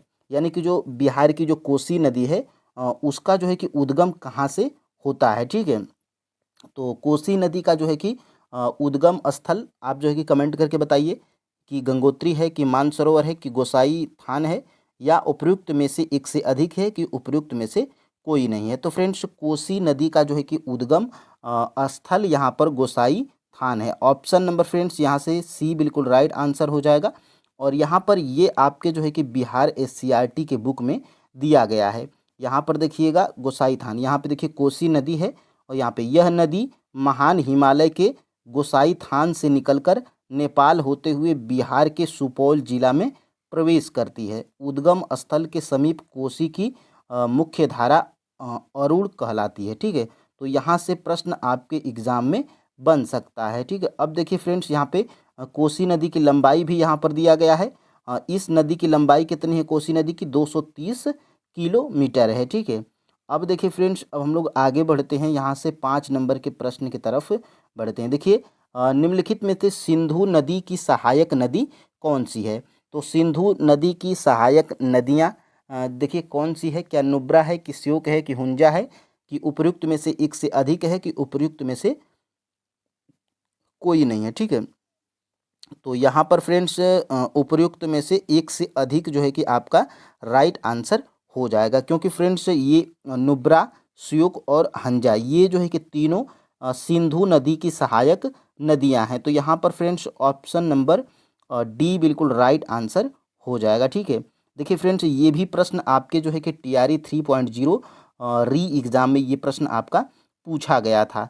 यहाँ पर आप जो है कि देख सकते हैं इस नदी का प्रवाह, देखिए सिंधु नदी, देखिए सिंधु नदी है और इस नदी का प्रवाह लगभग 250 किलोमीटर में फैला हुआ है, जिसमें जास्कर, नुब्रा, श्योक और हंजा जैसे प्रमुख सहायक नदियां हैं। ठीक है, तो ये जो है कि आपके तीनों ऑप्शंस में थे और जास्कर भी है। आप जो है कि इन 4 नदियों को याद रखिएगा, ये सिंधु नदी की सहायक नदियां हैं। और फ्रेंड्स देखिए ये जो है कि आपका प्रश्न, देखिए मैं आपको नीचे वो प्रश्न आपका जो है कि दिखाने का प्रयास करूंगा। यहाँ से वो प्रश्न कहाँ पर पूछा गया है मैं यहाँ से दिखा देता हूँ। यहाँ से थोड़ा सा अगर आप नीचे जाते हैं तो देखिए यहाँ से, हाँ देखिए ये जो है कि सिंधु नदी, यहाँ से आते हैं थोड़ा सा नीचे, हाँ देखिए ये आपका जो है कि ये आपका जो है कि TRE 3.0 SST में पूछा गया प्रश्न है। SST में जियोग्राफी वाले सेक्शन में देखिए निम्नलिखित में से कौन सी सिंधु नदी की सहायक नदी कश्मीर क्षेत्र में मिलती हैं? तो ये फ्रेंड्स इसका जो है कि राइट आंसर जो है कि क्या है? जियोग्राफी ये 37 नंबर का प्रश्न का राइट आंसर क्या है? ऑप्शन नंबर डी है, एक से अधिक, क्योंकि ये जो है कि तीनों नदियाँ सिंधु नदी की सहायक नदियाँ हैं। जियोग्राफी का 37 नंबर का अगर आप प्रश्न अगर देखते हैं तो जियोग्राफी का 37 नंबर का, ठीक है, जियोग्राफी 37 आते हैं यहाँ पे, जियोग्राफी 37। तो ये प्रश्न जो है कि आपने देखा था कि ये आपके जो है कि एग्ज़ाम में प्रश्न जो है कि पूछा गया था। ठीक है, अब देखिए फ्रेंड्स, अब हम लोग आगे बढ़ते हैं और यहाँ से 6 नंबर के प्रश्न की तरफ हम लोग बढ़ते हैं। देखिए 6 नंबर का प्रश्न आपका क्या है? 6 नंबर का प्रश्न, देखिए 6 नंबर का प्रश्न, सिंधु जल समझौता कब हुआ था? ये जो है कि सिंधु जल समझौता कब हुआ था, ये आपके जो है कि बिहार SCRT के बुक में दिया गया है। तो सिंधु जल समझौता क्या 1960 में, कि 1947 में, कि 1945 में, कि उपर्युक्त में से एक से अधिक, कि उपर्युक्त में से कोई नहीं? तो फ्रेंड्स देखिए सिंधु जल समझौता ये आपका जो है कि 1960 में हुआ था। ऑप्शन नंबर यहाँ पर फ्रेंड्स ये बिल्कुल राइट आंसर हो जाएगा। और एग्जैक्ट डेट की बात करेंगे तो 19 सितंबर 1960 को जो है कि ये आपका जो है कि सिंधु जल समझौता हुआ था भारत और पाकिस्तान के बीच में। जैसे आपने देखा कि अभी जो ऑपरेशन सिंदूर चला था, उससे पहले जो घटना हुई थी तो उसमें फ्रेंड्स सबसे पहले जो है कि सिंधु जल को भारत के द्वारा रोका गया था। ठीक है, तो यही है इसका जो है कि सिंधु जल समझौता 1960 में भारत और पाकिस्तान के बीच में हुआ था। और ये फ्रेंड्स आप जो है कि देखेंगे जाड़े में तमिलनाडु के तटीय क्षेत्रों में वर्षा का कारण क्या है? तो ये प्रश्न जो है कि आपके TRE 3.0 री एग्ज़ाम PRT में ये प्रश्न पूछा गया। देखिए जाड़े में तमिलनाडु के तटीय क्षेत्रों में वर्षा का कारण क्या है? तो इसका जो है कि राइट आंसर क्या है? उत्तर पूर्वी monsoon. Option number friends B बिल्कुल राइट आंसर है। अभी मैं उस प्रश्न को भी दिखाऊंगा। देखिए यहाँ से जो है कि दिया गया है भारत में, यहाँ से देखिए भारत में शीतकालीन वर्षा के सीमित क्षेत्र हैं। लौटती मानसून तथा उत्तर पूर्वी मानसून से भारत के पूर्वी तटीय भाग तमिलनाडु तथा केरल में वर्षा होती है। तो ये आपके जो है कि बिहार SCRT में दिया गया है। ठीक है, अब देखिए फ्रेंड्स आगे हम लोग देख लेते हैं और ये प्रश्न आपका जो है कि पूछ लिया गया था बिहार शिक्षक भर्ती TRE जो 3.0 हुआ था री एग्ज़ाम, ये आपका जो है कि PRT 1 to 5 में, PRT 125 में ये प्रश्न जो है कि आपका पूछा गया था। और इसमें फाइनल आंसर की में जो है कि आपका आंसर क्या माना गया था, लौटते हुए दक्षिण पश्चिम मानसून। ठीक है, तो ये भी आपका जो है कि सही है, लौटते हुए दक्षिण पश्चिम मानसून। और फाइनल आंसर की भी अगर मैं दिखाऊं तो 98 का यहाँ पर आप लोग देख पा रहे होंगे, 98 का राइट आंसर क्या है, ऑप्शन नंबर ए दिया गया है। ठीक है, तो ये देखिए आपका जो है कि इसमें लौटते हुए दक्षिण पश्चिम मानसून है। और इसमें जो है कि देखिए क्या दिया गया है, और ध्यान से अगर आप लोग जो है कि देखने का प्रयास करेंगे तो देखिए यहाँ से ये आपका जो है कि दिया गया है, ये देखिए दक्षिण पश्चिम से चलने वाली हवा भारत में प्रवेश कर जो है कि राजस्थान, पंजाब, हरियाणा, उत्तर प्रदेश तथा बिहार में वर्षा करती है। तो पश्चिमी विक्षोभ के कारण होता है। और वर्षा पश्चिम से पूरब की ओर घटती है। और ग्रीष्मकालीन वर्षा जहाँ खरीफ फसलों को लाभ पहुँचाती है, वहीं शीतकालीन वर्षा रबी की फसलों के लिए उपयोगी है। तो ये देखिए दो तरह के प्रश्न आपने जो है कि देखा था। और यहाँ से ये जो है कि इसका राइट आंसर क्या है, उत्तर पूर्वी मानसून। लेकिन फ्रेंड्स यहाँ से जो है कि वो आपके जो है कि TRE 3.0 में आपने फाइनल आंसर की में देखा था कि 98 का राइट आंसर क्या है, ऑप्शन नंबर ए है बिल्कुल राइट आंसर। ठीक है, तो ये आपका जो है कि उत्तर पूर्वी मानसून। ठीक है, ये उत्तर पूर्वी मानसून, और इसमें जो है कि उत्तर पूर्वी मानसून नहीं दिया गया है।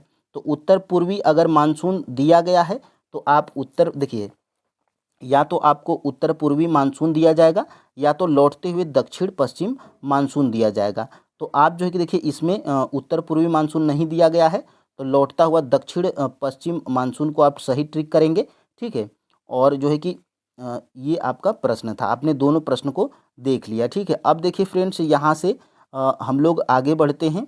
और ये देखिए आपका जो है कि दिया गया है बिहार SCERT के वस्तुनिष्ठ प्रश्न में, जाड़े में तमिलनाडु के तटीय भागों में वर्षा का कारण क्या है, तो उत्तर पूर्वी मानसून है। ठीक है, अब देखिए मैं जो है कि यहाँ पे टेक्स्ट बुक में भी यहाँ पे देखिए जाड़े में तमिलनाडु के तटीय भागों में वर्षा का कारण क्या है, तो देखिए दक्षिण पश्चिम मानसून इसमें ऑप्शंस में था, लेकिन इसमें लौटते हुए दक्षिण पश्चिम पश्चिम मानसून नहीं दिया गया था। तो इसमें उत्तर पूर्वी मानसून ही हमारा राइट आंसर हो जाएगा। ठीक है, तो मैंने 2-3 तरीकों से आपको संतुष्ट करने का यहाँ पे प्रयास किया। देखिए वन्य संरक्षण अधिनियम, यहाँ से फ्रेंड्स देखिएगा वन्य संरक्षण अधिनियम कब लागू किया गया, तो वन्य संरक्षण अधिनियम जो है कि लागू किया फ्रेंड्स 1972 में। ऑप्शन नंबर यहाँ से सी बिल्कुल राइट आंसर हो जाएगा। ये भी फ्रेंड्स आपके जो है कि बिहार SCERT की बुक में दिया गया है। और देखिए ब्रैकेट में करके दिया गया है, देखिए क्या आप जानते हैं कि भारत में वन्य जीव संरक्षण अधिनियम 1972 में लागू किया गया था। तो ऐसा अगर घेर के दिया गया है और क्या बोलता है कि क्या आप जानते हैं, और उसमें जो एक लाइन में दिया रहता है, जैसे ये दिया गया है वन्य जीव संरक्षण अधिनियम 1972 में लागू किया गया, तो ऐसे ही यहीं से प्रश्न जो है कि आपके एग्जाम में बनता है। ठीक है, अब देखिए फ्रेंड्स यहाँ से विश्व का सर्वोच्च शिखर माउंट एवरेस्ट को नेपाल में किस नाम से जाना जाता है, ये भी जो है कि आपका महत्वपूर्ण प्रश्न है, आपके एग्जाम में पूछा जा सकता है कि विश्व का जो सर्वोच्च शिखर माउंट एवरेस्ट है, इसको जो है कि नेपाल में किस नाम से जाना जाता है। क्या गौरी शंकर के नाम से जाना जाता है, क्या मकाऊ के नाम से जाना जाता है, कि अन्नपूर्णा के नाम से जाना जाता है, कि उपर्युक्त में से एक से अधिक, कि उपर्युक्त में से कोई नहीं। तो फ्रेंड्स देखिएगा ये जो विश्व का सर्वोच्च शिखर माउंट एवरेस्ट है, इसको फ्रेंड्स देखिए नेपाल में जो है कि सागर माथा के नाम से जाना जाता है। ठीक है, यहाँ पे सागर माथा के नाम से जाना जाता है किसको, माउंट एवरेस्ट को नेपाल में। तो सागर माथा आपका जो है कि किसी भी ऑप्शन में नहीं है।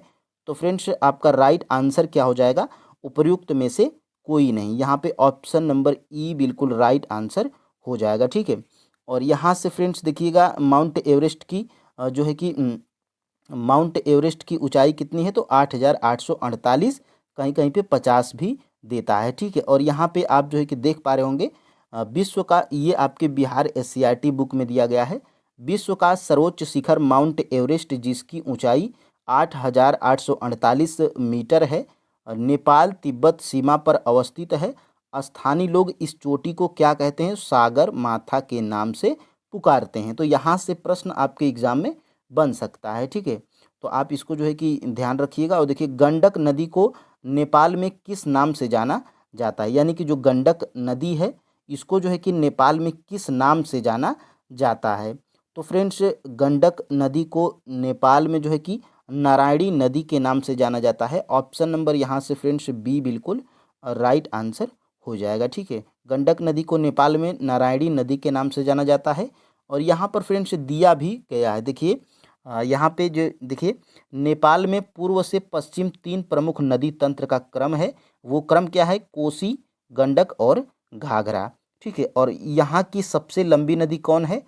कर्नाली है, जो घाघरा की सहायक नदी है और पश्चिम बंगाल में बहती हुई भारत में प्रवेश करती है।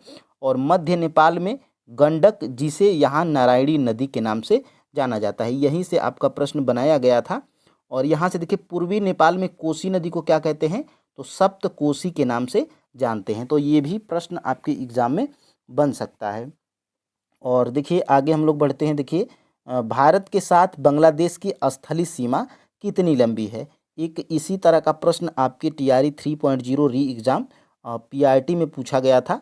उसको मैं नीचे अभी दिखाऊंगा। देखिए भारत के साथ बांग्लादेश की स्थलीय सीमा कितनी लंबी है? क्या 4096 किलोमीटर है, 4018 किलोमीटर, 4017 किलोमीटर, क्या उपर्युक्त में से एक से अधिक, कि उपर्युक्त में से कोई नहीं? तो देखिएगा भारत के साथ बांग्लादेश की स्थलीय सीमा फ्रेंड्स आपका जो है कि 4096 किलोमीटर है। ऑप्शन नंबर फ्रेंड्स ये बिल्कुल राइट आंसर हो जाएगा। और सबसे अधिक जो है कि भारत की सीमा बांग्लादेश के साथ में लगती है। ठीक है, और यही प्रश्न जो है कि आपके एग्ज़ाम में भी पूछा गया था। यहाँ पर आप जो है कि देख पा रहे होंगे ये प्रश्न आपको। देखिए पहले ये आपके बिहार SCRT में बांग्लादेश के बारे में यहाँ पर दिया गया है। और यहाँ पे देख सकते हैं आप लोग, इसकी सीमा पश्चिम, उत्तर और पूर्व की ओर भारत की सीमा से सटी हुई है, जिसकी लंबाई करीब कितना है? 4096 किलोमीटर है। और यहीं से मैं आपका जो है कि प्रश्न को बनाया था। यहाँ पे देखिए जनसंख्या की दृष्टिकोण से बांग्लादेश एशिया का 5वां सबसे बड़ा राष्ट्र है। ठीक है, तो ये भी आप जो है कि याद रखिएगा। और यहाँ से देखिए विश्व का सबसे बड़ा डेल्टा कौन सा है और कहाँ है? तो ये फ्रेंड्स देखिए ब्रैकेट में करके अगर दिया गया है तो विश्व का सबसे बड़ा डेल्टा कहाँ पर है? तो विश्व का सबसे बड़ा डेल्टा कौन है? तो सुंदरवन है। ठीक है, सुंदरवन का जो डेल्टा है ये फ्रेंड्स जो है कि विश्व का सबसे बड़ा डेल्टा है। और ये है कहाँ? तो ये है आपका बांग्लादेश में। ठीक है, ये है आपका बांग्लादेश में है। और ये जो है कि सुंदरवन का निर्माण किनके द्वारा होता है? तो गंगा, ब्रह्मपुत्र और मेघना नदी के कारण जो है कि मिलने के कारण होता है। ठीक है, इसमें जो है कि निर्माण, इसमें आपका जो है कि गंगा है। ठीक है, गंगा है, ब्रह्मपुत्र है, ब्रह्मपुत्र है और मेघना है। ठीक है, तो मेघना को भी आप जो है कि याद रखिएगा। देखिए सबसे पहले सुंदरवन डेल्टा, विश्व का सबसे बड़ा डेल्टा कौन है? सुंदरवन का डेल्टा। और ये है कहाँ? तो ये है आपका जो है कि बांग्लादेश में। और किन किन नदियों के कारण होता है, बनता है? तो गंगा, ब्रह्मपुत्र और मेघना। ठीक है, तो इसको भी आप जो है कि याद रखिएगा। ठीक है, अब देखिए फ्रेंड्स आगे हम लोग बढ़ते हैं। देखिए ये आपका जो है कि TRE 3.0 री एग्ज़ाम PRT में ये प्रश्न आपका पूछा गया था। भारत देश की अधिकतम अंतर्राष्ट्रीय सीमा है। तो ये जो है कि सबसे बड़ी अंतर्राष्ट्रीय सीमा, सबसे बड़ा जो है कि भारत के साथ बांग्लादेश की सीमा लगती है। कितना? तो 4096। और यहीं से जो है कि आपका प्रश्न यहाँ से बना था। अगर फ्रेंड्स आप जो है कि इनको पढ़े रहते या पढ़े होंगे तो आप जो है कि आराम से टिक कर पाएंगे। मैं ये दिखाकर ये प्रयास कर रहा हूँ कि फ्रेंड्स आपको बिलीव हो जाए कि प्रश्न यहीं से बन रहा है। देखिए 139 का ऑप्शन नंबर यहाँ पे C, मैं फाइनल आंसर की भी यहाँ पे दिखा दे रहा हूँ। ठीक है, अब देखिए फ्रेंड्स आगे हम लोग बढ़ते हैं। सिंधु नदी बहती है, यानी कि जो सिंधु नदी है ये किस दिशा से किस दिशा की ओर बहती है? ठीक है, तो सिंधु नदी फ्रेंड्स जो है कि आपका उत्तर से पश्चिम की ओर बहती है। ठीक है, उत्तर से जो है कि पश्चिम दिशा की ओर बहती है। तो उत्तर से पश्चिम आपका जो है कि किसी भी ऑप्शन में नहीं है। तो यहाँ से फ्रेंड्स आपका राइट आंसर क्या हो जाएगा? ऑप्शन नंबर E, उपर्युक्त में से कोई नहीं।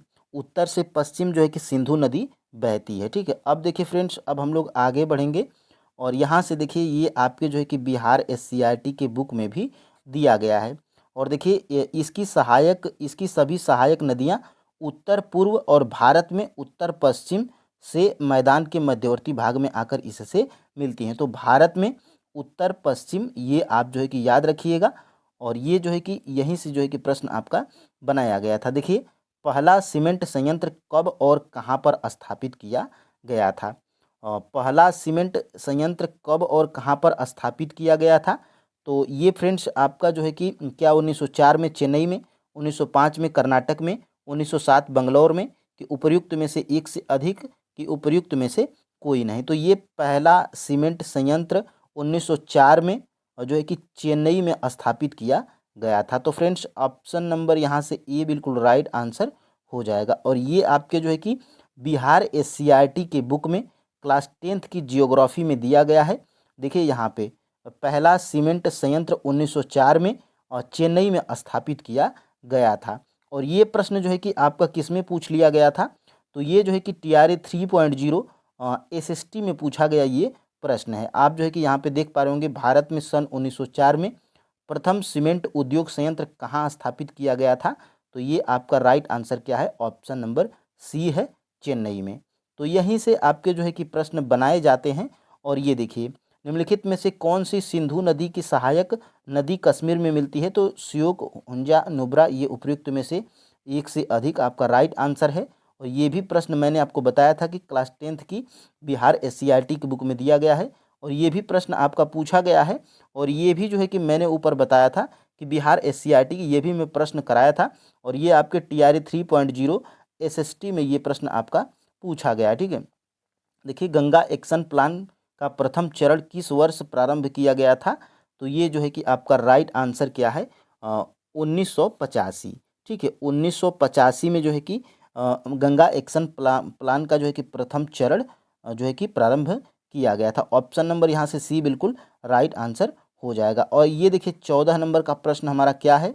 निम्नलिखित में से कौन सी परियोजना उत्तर प्रदेश और बिहार की एक संयुक्त परियोजना है? तो ये देखिए आपका जो है कि प्रश्न ये पूछा जा सकता है क्योंकि ये भी आपके जो है कि बिहार SCERT की बुक में दिया गया है। क्लास 10th की बिहार SCERT जो ज्योग्राफी की है उसमें दिया गया है। तो ये कौन सी परियोजना है? वो कौन सी परियोजना है जो उत्तर प्रदेश और बिहार की एक संयुक्त परियोजना है? क्या सोन नदी परियोजना उत्तर प्रदेश बिहार की संयुक्त परियोजना है, कि गंडक नदी परियोजना, की दुर्गावती जलाशय परियोजना, कि उपयुक्त में से एक से अधिक? तो ये फ्रेंड्स ये जो है कि 14 का राइट आंसर क्या हो जाएगा? ये गंडक नदी जो परियोजना है ये फ्रेंड्स आपकी बिहार और उत्तर प्रदेश की संयुक्त परियोजना है। ऑप्शन नंबर फ्रेंड्स यहाँ से बी बिल्कुल राइट आंसर हो जाएगा। तो इसको आप याद रखिएगा। और ये आपके जो है कि बिहार SCERT के बुक में भी दिया गया है। यहाँ पर आपको जो है कि दिखाई दे रहा होगा गंडक नदी परियोजना। और पहली ही लाइन यही है कि उत्तर प्रदेश और बिहार की एक संयुक्त परियोजना है जो कि भारत और नेपाल के सहयोग से वाल्मीकि नगर के पास शुरू किया गया। इस परियोजना द्वारा बिजली सिंचाई तथा जल की आपूर्ति नेपाल को भी की जाती है। इस परियोजना के निर्माण के लिए कौन है? तो भसालोटन नामक स्थान पर इसका जो है कि परियोजना का जिक्र किया गया है। ठीक है, तो ये आप जो है कि याद रखिए कि जो गंडक नदी परियोजना है ये उत्तर प्रदेश और बिहार की एक संयुक्त परियोजना है। ठीक है, दोनों के मेल जोल से चलती है ये परियोजना।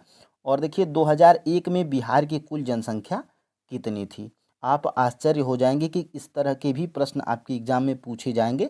तो बिल्कुल पूछे जा सकते हैं क्योंकि फ्रेंड्स 2011 की जनगणना 2001 की जो जनगणना हुई थी उस वो आपके बिहार के SCERT बुक में भी दिया गया है। तो इसका जो है कि राइट आंसर क्या है? 2001 में बिहार की कुल जनसंख्या कितनी थी? तो 8 करोड़ से अधिक थी।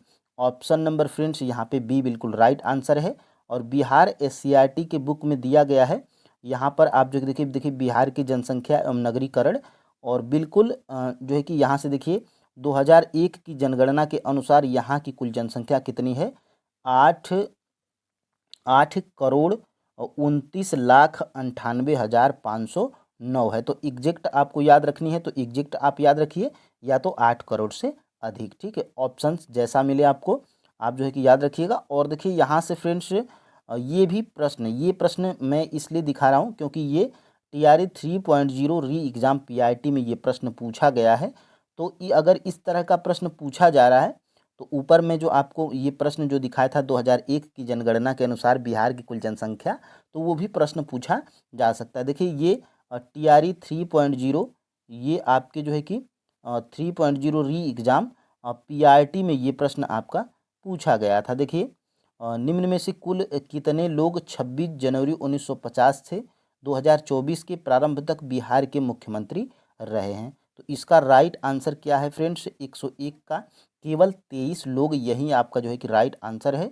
और इसका जो है कि मैं फाइनल आंसर की में भी दिखा देता हूँ। 101 का ऑप्शन नंबर यहाँ से क्या है? ए है। ठीक है, तो इस तरह के प्रश्न अगर पूछे जा रहे हैं तो जो आपके जो है कि बिहार SCRT में दिया गया है उसको आपको हल्के में नहीं लेना है। ठीक है, तो प्रश्न हमारा क्या है? तो फ्रेंड्स देखिए पहला प्रश्न हमारा क्या कह रहा है? बिहार में सोन नदी किस प्रकार के क्षेत्रों से होकर गुजरती है? यानी कि फ्रेंड्स जो बिहार में जो सोन नदी है वो किस प्रकार के क्षेत्र से होकर गुजरती है? तो ये फ्रेंड्स देखिए क्या जो सोन नदी है बिहार में पहाड़ी क्षेत्रों से गुजरती है कि पठारी क्षेत्रों से गुजरती है कि मैदानी क्षेत्रों से गुजरती है कि उपर्युक्त में से एक से अधिक कि उपर्युक्त में से कोई नहीं? तो यहाँ पर फ्रेंड्स आपका जो है कि राइट आंसर क्या हो जाएगा? राइट आंसर फ्रेंड्स आपका है ऑप्शन नंबर सी, मैदानी क्षेत्रों से। यानी कि बिहार में जो सोन नदी है वो फ्रेंड्स मैदानी क्षेत्रों से होकर गुजरती है। ऑप्शन नंबर फ्रेंड्स यहाँ से सी बिल्कुल राइट आंसर हो जाएगा। ठीक है, और फ्रेंड्स आगे हम लोग बढ़ते हैं और यहाँ से देखिए ये आपकी बिहार SCRT की बुक है ज्योग्राफी की। और यहाँ से फ्रेंड्स देखिएगा थोड़ी देर में जो है कि गाड़ी सोन नदी के पुल पार जो है कि करने की गड़गड़ाहट सुनाई पड़ी। तभी राहुल बोल उठा, अभी थोड़ी ही देर में यह गाड़ी हमारे गांव के पास से गुजरने वाली है। और देखिए खिड़कियों से देखना, दूर दूर तक मैदान ही मैदान नज़र आएंगे। यानी कि फ्रेंड्स ये जो सोन नदी है ये जो है कि बिहार के मैदानी भागों से गुजरती है। ठीक है, तो इसका राइट आंसर आपका ऑप्शन नंबर सी था। और आगे हम लोग बढ़ते हैं। देखिए कर्क रेखा है क्या फ्रेंड्स? कर्क रेखा दक्षिणी ध्रुव है या 23.5 दक्षिणी अक्षांश है या 23.5 उत्तरी अक्षांश है या उपर्युक्त में से एक से अधिक या उपर्युक्त में से कोई नहीं? तो फ्रेंड्स देखिएगा ये जो कर्क रेखा है ये फ्रेंड्स 23.5 क्या है? उत्तरी अक्षांश पर स्थित है। आपका फ्रेंड्स ऑप्शन नंबर यहाँ से सी बिल्कुल राइट आंसर हो जाएगा। ठीक है, और ये प्रश्न देखिए एक और प्रश्न है इसी का विपरीत, ये दोनों में से कोई प्रश्न पूछा जा सकता है। और ये देखिए मकर रेखा है, तो मकर रेखा क्या है? दक्षिणी ध्रुव है कि 23.5 दक्षिणी अक्षांश है कि 23.5 उत्तरी अक्षांश है? ठीक है, तो ये फ्रेंड्स जो मकर रेखा है ये आपका जो है कि 23.5 दक्षिणी अक्षांश है। ये दोनों प्रश्न फ्रेंड्स आप जो है कि याद रखिएगा। और आगे हम लोग बढ़ते हैं। देखिए ये दोनों प्रश्न आपके बिहार SCRT बुक में जो है कि ये लाइन दी गई है। देखिए 23.5 उत्तरी अक्षांश को हम लोग क्या कहते हैं? कर्क रेखा कहते हैं। और 23.5 दक्षिणी यहाँ से 23.5 दक्षिणी अक्षांश को हम लोग क्या कहते हैं? तो मकर रेखा हम लोग कहते हैं। ये दो टॉपिक आप जो है कि याद रखिएगा। ठीक है, और फ्रेंड्स हम लोग आगे बढ़ते हैं। यहाँ से आप इसको अगर स्क्रीनशॉट अगर देखिए डेली आप जो प्रैक्टिस करते हैं 15 प्रश्नों की, जो मैं ये चीज़ें दिखाता हूँ SCRT वाला, यहाँ से अगर आप स्क्रीनशॉट ले लेते हैं और जो मैं चीज़ें हाईलाइट किया हूँ उनको आप जो है कि फटाफट 2 या 3 मिनट लगेंगे, आप जो है कि रिवाइज भी कर सकते हो। ठीक है, आगे हम लोग बढ़ते हैं। यहाँ से 4 नंबर के प्रश्न की तरफ हम लोग बढ़ते हैं। देखिए एक देशांतर से दूसरे देशांतर की दूरी तय करने में सूर्य को कितना समय लगता है? Very very friends most important प्रश्न, और ये प्रश्न आपका जो है कि BPSC में पूछा गया प्रश्न है। एक देशांतर से दूसरे देशांतर की दूरी तय करने में सूर्य को कितना समय लगता है? तो फ्रेंड्स देखिएगा सूर्य को जो है कि एक देशांतर से दूसरे देशांतर की दूरी तय करने में कितना समय लगता है? तो 4 मिनट का जो है कि समय लगता है। ये 4 मिनट का समय लगता है, आप जो है कि इसको याद रखिएगा। और ये देखिए जानबूझ के मैं ये ऑप्शंस में नहीं दिया हूँ, ताकि फ्रेंड्स आपका जो है कि ऑप्शन नंबर डी और ऑप्शन नंबर ई के महत्व को आप समझो। देखिए यहाँ पर इसका राइट आंसर क्या हो जाएगा? उपर्युक्त में से कोई नहीं। देखिए फ्रेंड्स, बिहार शिक्षक भर्ती में या बीपीएससी द्वारा ये जो 5 ऑप्शंस वाला जो प्रश्न पूछा जाता है, इसमें से फ्रेंड्स देखिए डी और ई ऐसा ऑप्शंस है जो कि जब तक आप एग्जैक्ट अगर आंसर आपको नहीं पता है तो फ्रेंड्स आपके प्रश्न ज़्यादा गलत होते हैं। और फ्रेंड्स देखिए बिहार शिक्षक भर्ती का पीआईटी हो या फ्रेंड्स 6 to 8 हो, देखिए अगर 120 में से अगर आपका जो है कि 70 या 80 जा रहा है। देखिए टीआरई 1 में लगभग कितना गया था? 67 गया था। तो 120 में 67 और 120 में 80, इतना लेवल इसका जो है कि आसान सरल रहता है। तब भी फ्रेंड्स 120 में 80 जाने का कारण यही है क्योंकि इसके 5 ऑप्शंस होते हैं, और ऑप्शन नंबर डी और ऑप्शन नंबर ई ऐसा जो है कि ऑप्शन होता है जिसमें बहुत से लोग कंफ्यूज होते हैं। ठीक है, तो एक देशांतर से दूसरे देशांतर की दूरी तय करने में सूर्य को कितना समय लगता है? तो 4 मिनट का समय लगता है। आप इसको स्क्रीनशॉट नहीं लेंगे, आप जो है कि किसको स्क्रीनशॉट लेंगे? तो इसके नीचे जो मैं दिखाऊंगा, देखिए अंतर्राष्ट्रीय तिथि रेखा से पूर्व जाने पर क्या होता है, यानी कि जो अंतर्राष्ट्रीय तिथि रेखा से पूर्व जाने पर क्या होता है। तो फ्रेंड्स अंतर्राष्ट्रीय तिथि रेखा से जो है कि पूर्व जाने पर एक तिथि क्या कर दी जाती है? एक तिथि जो है कि आपकी घटा दी जाती है। तो ऑप्शन नंबर फ्रेंड्स यहाँ से बी बिल्कुल राइट आंसर हो जाएगा। ये दोनों प्रश्न मैं देखिए कहाँ से बनाया हूँ, तो यहाँ से फ्रेंड्स बिल्कुल आप जो है कि देख पा रहे होंगे। देखिए यहाँ से घूमती हुई पृथ्वी को एक देशांतर से देखिए मैं रेड कलर यहाँ पे लेता हूँ। देखिए घूमती हुई पृथ्वी को एक देशांतर से दूसरे देशांतर तक पहुँचने में टोटल कितना समय लगता है? तो 4 मिनट का जो है कि समय लगता है। तो ये आप जो है कि हाईलाइटेड पॉइंट आप स्क्रीनशॉट ले लेंगे तो आराम से रिवाइज कर सकते हैं। ठीक है, और देखिए यहाँ से इस रेखा से पश्चिम जाने पर एक तिथि जो है कि बढ़ा दी जाती है, जबकि पूरब की ओर जाने पर एक तिथि क्या कर दी जाती है? घटा दी जाती है। तो यही आपका जो है कि प्रश्न आपके एग्जाम यहाँ पे देखिए यही प्रश्न जो है कि आपका यहाँ से बनाया गया था। यहाँ से देखिएगा अंतर्राष्ट्रीय तिथि रेखा से पूर्व की ओर जाने पे क्या कर दी जाती है? तो एक तिथि जो है कि घटा दी जाती है। ठीक है, ऑप्शन नंबर बी।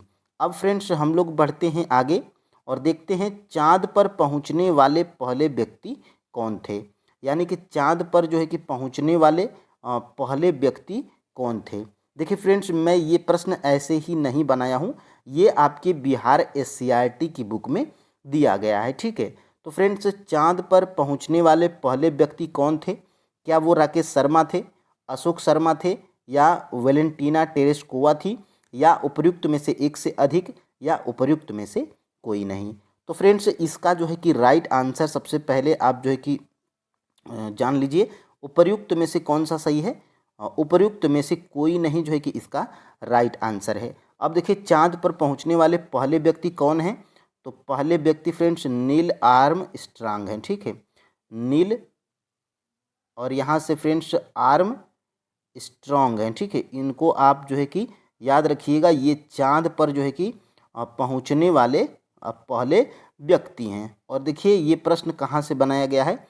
तो ये अध्याय 6 है और क्लास जो है कि ये 6 की जो है कि एससीईआरटी बुक है जियोग्राफी की। ठीक है, और यहाँ से देखिए चाँद पर पहुँचने वाले पहले अमेरिका के नील आर्मस्ट्रांग थे। तो ये जो है कि आप याद रखिएगा।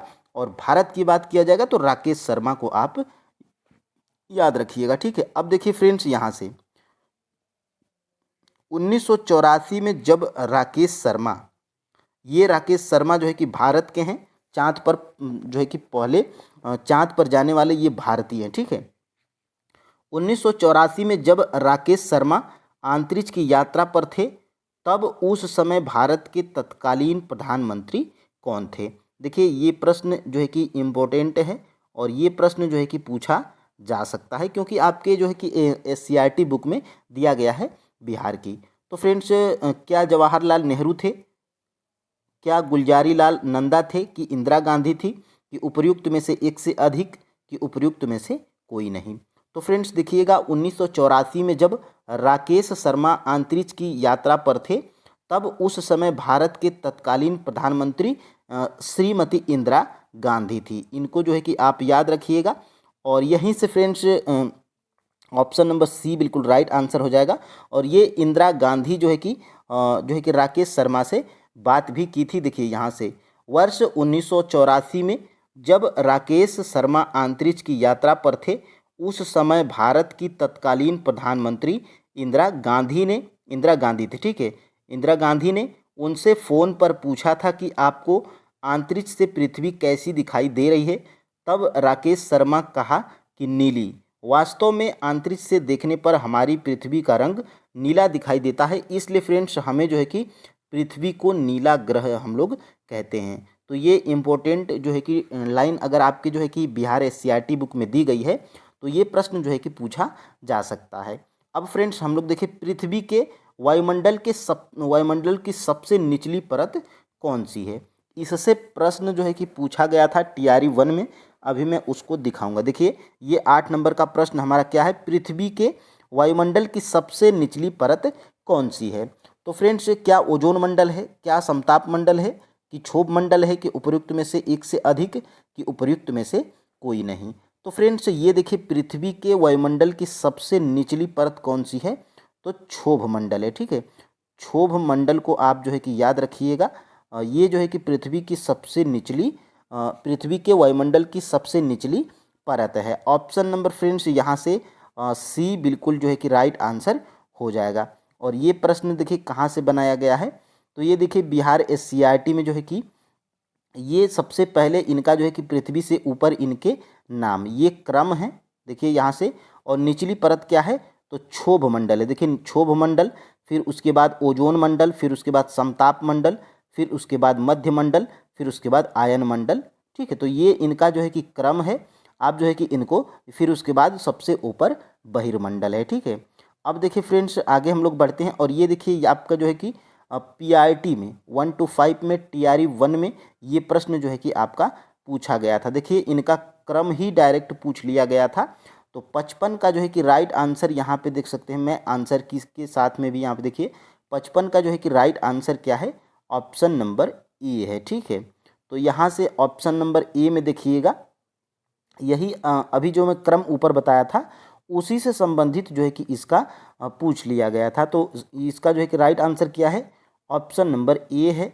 सबसे पहले क्षोभ मंडल, फिर उसके बाद समताप मंडल, मध्य मंडल, ताप मंडल, फिर उसके बाद सबसे ऊपर बहिर्मंडल है, ठीक है। तो ये आपका जो है कि TRE 1 PRT में पूछा गया था, ठीक है। अब देखिए फ्रेंड्स, अब हम लोग आगे बढ़ेंगे और ये आपने जो है कि देख लिया, ठीक है। देखिए जल डमरू मध्य जोड़ता है, यानी कि जो जल डमरू मध्य होता है, ये जो फ्रेंड्स जल डमरू मध्य होता है, ये जोड़ता है, यानी कि ये किनको जोड़ता है, क्या दो बड़े भूस्थलों को जोड़ता है, क्या जो है कि दो बड़े जलभागों को जोड़ता है, दो बड़े झीलों को जोड़ता है, या उपर्युक्त में से एक से अधिक, या उपर्युक्त में से कोई नहीं। तो फ्रेंड्स जो जल डमरू मध्य होता है, ये जो है कि आपका दो बड़े जलभागों को जोड़ता है। तो ऑप्शन नंबर फ्रेंड्स यहाँ से बी बिल्कुल राइट आंसर हो जाएगा, ठीक है। आप फ्रेंड्स हमें ज़रूर बताएंगे कि आपके टोटल 15 में से कितने सही हो रहे हैं, ठीक है। और आप जो है कि सबसे पहले मान लीजिए कि ये 9 नंबर का प्रश्न आपको पता है पहले से ही, तो सबसे पहले आप कमेंट करके लिखिएगा क्वेश्चन नंबर 9, और 9 का राइट आंसर क्या है, बी लिख दीजिएगा, ठीक है। अब देखिए फ्रेंड्स, अब हम लोग आगे बढ़ते हैं। यहाँ से ये प्रश्न जो है कि आपका बनाया गया था। देखिए जल संधि, देखिए यहाँ से पानी का संकरा भाग है जो दो बड़ी जल राशि जैसे समुद्रों तथा महासागरों को एक दूसरे से जोड़ता है, और इसे जो है कि जल डमरू मध्य भी कहते हैं। तो यहीं से जो है कि ये प्रश्न आपका बनाया गया था, ठीक है। अब देखिए आगे हम लोग बढ़ेंगे। गया में अवस्थित विष्णु पद मंदिर किसने बनवाया था। अगर फ्रेंड्स बिहार की एससीईआरटी बुक में ये आपका अगर दिया गया है तो ये प्रश्न पूछा जा सकता है, इसमें कोई दो राय नहीं है। क्योंकि फ्रेंड्स बिहार जो शिक्षक भर्ती है इसमें फ्रेंड्स आपकी एनसीईआरटी और एससीईआरटी से ही प्रश्न आ रहे हैं, ठीक है। तो देखिएगा ये गया में जो अवस्थित विष्णुपद मंदिर है ये जो है कि किसने बनवाया था, तो रानी अहिल्याबाई के द्वारा ये जो है कि विष्णुपद मंदिर जो कि गया में है ये रानी अहिल्याबाई के द्वारा बनाया गया था। तो ऑप्शन नंबर फ्रेंड्स यहाँ से ए बिल्कुल राइट आंसर हो जाएगा, ठीक है। तो ये आप जो है कि याद रखिएगा। और ये जो है कि कहाँ पे बनाया गया है, तो कहाँ से, तो ये देखिए आपकी जियोग्राफी में बिहार एससीईआरटी में ये बिल्कुल जो है कि प्रश्न जो है कि ये लाइन दी गई है, देखिए यहाँ से फाल्गु नदी के तट पर, यानी कि ये जो विष्णुपद मंदिर है ये भी प्रश्न बन सकता है कि किस नदी के तट पर स्थित है। तो ये जो है कि फाल्गु नदी के तट पर स्थित है। देखिए मंदिर देखने पहुँचे, यहाँ भगवान विष्णु के पद चिन्ह हैं और इस मंदिर को काले पत्थरों से रानी अहिल्याबाई ने बनवाया था। तो यहीं से ये प्रश्न आपका जो है कि बनाया गया था, ठीक है। अब फ्रेंड्स हम लोग आगे बढ़ेंगे और देखेंगे दूसरे प्रश्न को। देखिए बिहार में गर्म जल कुंड कहाँ पर स्थित है, तो जो है कि बिहार में गर्म जल कुंड कहाँ पर स्थित है, क्या पावापुरी में स्थित है, राजगीर में, गया में, उपर्युक्त में से एक से अधिक या उपर्युक्त में से कोई नहीं।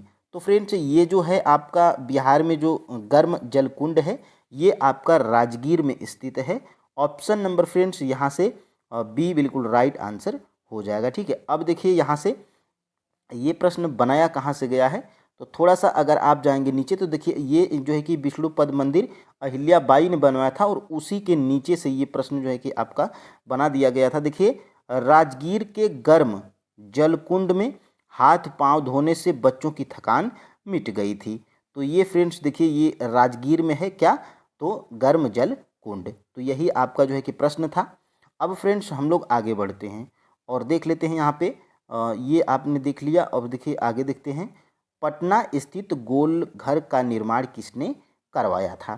तो ये इम्पोर्टेंट प्रश्न है, एग्जाम में पूछा जा सकता है।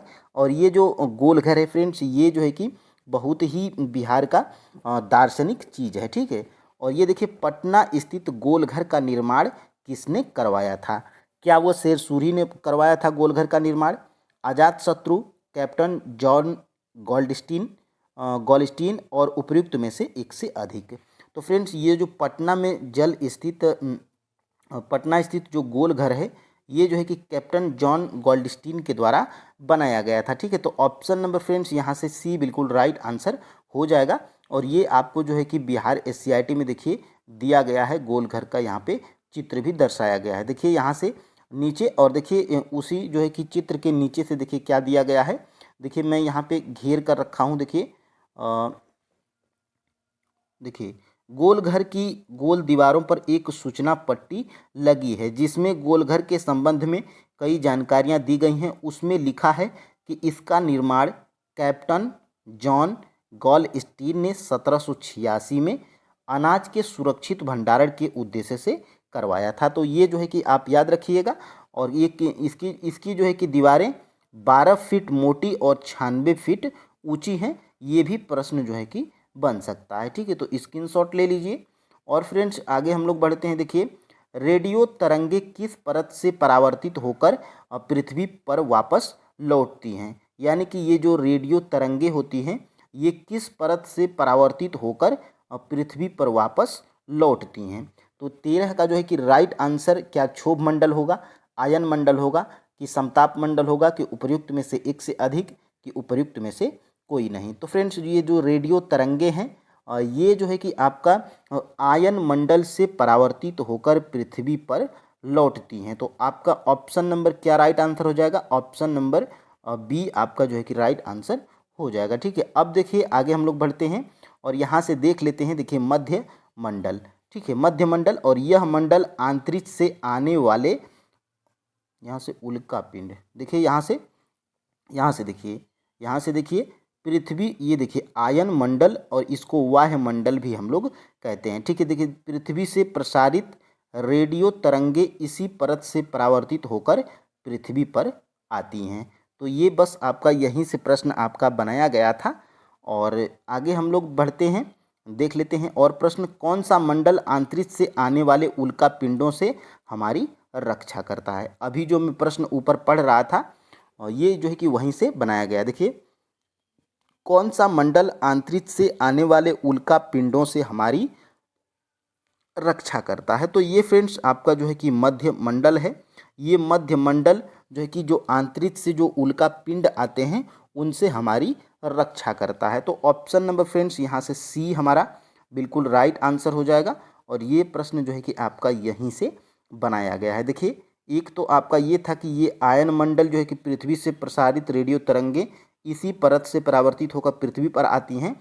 और यहाँ से देखिए, यह मंडल अंतरिक्ष से आने वाले उल्का पिंडों से हमारी रक्षा करता है। तो ये जो है कि मंडल कौन मंडल है, तो ये मध्य मंडल है। तो मध्य मंडल को आप याद रखेंगे। मध्य मंडल करता क्या है, तो मध्य मंडल जो है कि जो अंतरिक्ष से उल्का पिंड आते हैं उस उनका उल्का पिंडों से हमारी रक्षा करता है। ठीक है, अब देखिए आगे हम लोग बढ़ते हैं। यहाँ से कौन सा मंडल अंतरिक्ष से आने वाली उल्का पिंडों से हमारी रक्षा करता है, तो ये आपने जो है कि देख लिया है। और देखिए, बिहार जो है कि पूरब से पश्चिम की लंबाई कितनी है, यानी कि बिहार जो राज्य है इसकी पूरब से पश्चिम तक इसकी लंबाई कितनी है। तो ये जो है कि महत्वपूर्ण प्रश्न है, आपके बिहार SCERT बुक में दिया गया है। तो फ्रेंड्स, बिहार पूरब से जो है कि बिहार की जो लंबाई है पूरब से पश्चिम की अगर देखा जाए तो आपके बिहार SCERT में कितना दिया गया है, 483 यहाँ पे दिया गया है। ये क्या है, तो ये पूरब से पश्चिम की लंबाई है बिहार राज्य की। तो ये किसी भी ऑप्शन में नहीं है। तो ऑप्शन नंबर फ्रेंड्स यहाँ से ई बिल्कुल राइट आंसर हो जाएगा। ठीक है, अब देखिए ये कहाँ से बनाया गया है, तो देखिए ये अध्याय 8 है। ये बिहार SCERT जियोग्राफी में दिया गया है। और यहाँ से देखिए पूरब से पश्चिम तक, देखिए पूरब से पश्चिम तक 483 किलोमीटर की लंबाई है। यही प्रश्न बना था। और शायद अगला जो है कि अगला या आगे आगे आपकी जो है कि ये प्रश्न आ जाए कि बिहार राज्य की उत्तर से दक्षिण तक चौड़ाई कितनी है। तो उत्तर से दक्षिण तक कितनी है, 345 किलोमीटर चौड़ा है हमारा बिहार। ठीक है, तो ये है आपके जो है कि प्रश्न 15। आपके टोटल कितने सही हुए। और आगे ये भी प्रश्न बन सकता है। देखिए, बिहार के उत्तर में कौन सा, देखिए बिहार के उत्तर में क्या है, तो नेपाल है, नेपाल देश है। और बिहार के पूरब में क्या है, तो पूरब में पश्चिम बंगाल है। और बिहार के दक्षिण में क्या है, झारखंड राज्य है। और बिहार के पश्चिम में क्या है, उत्तर प्रदेश राज्य है।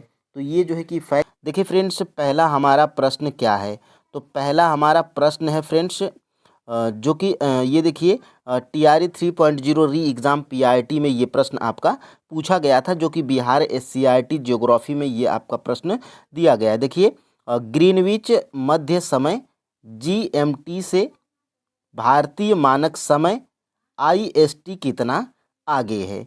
तो फ्रेंड्स, कितना आगे है, क्या 5.5 घंटा या 2 घंटे या 45 मिनट या उपर्युक्त में से एक से अधिक या उपर्युक्त में से कोई नहीं।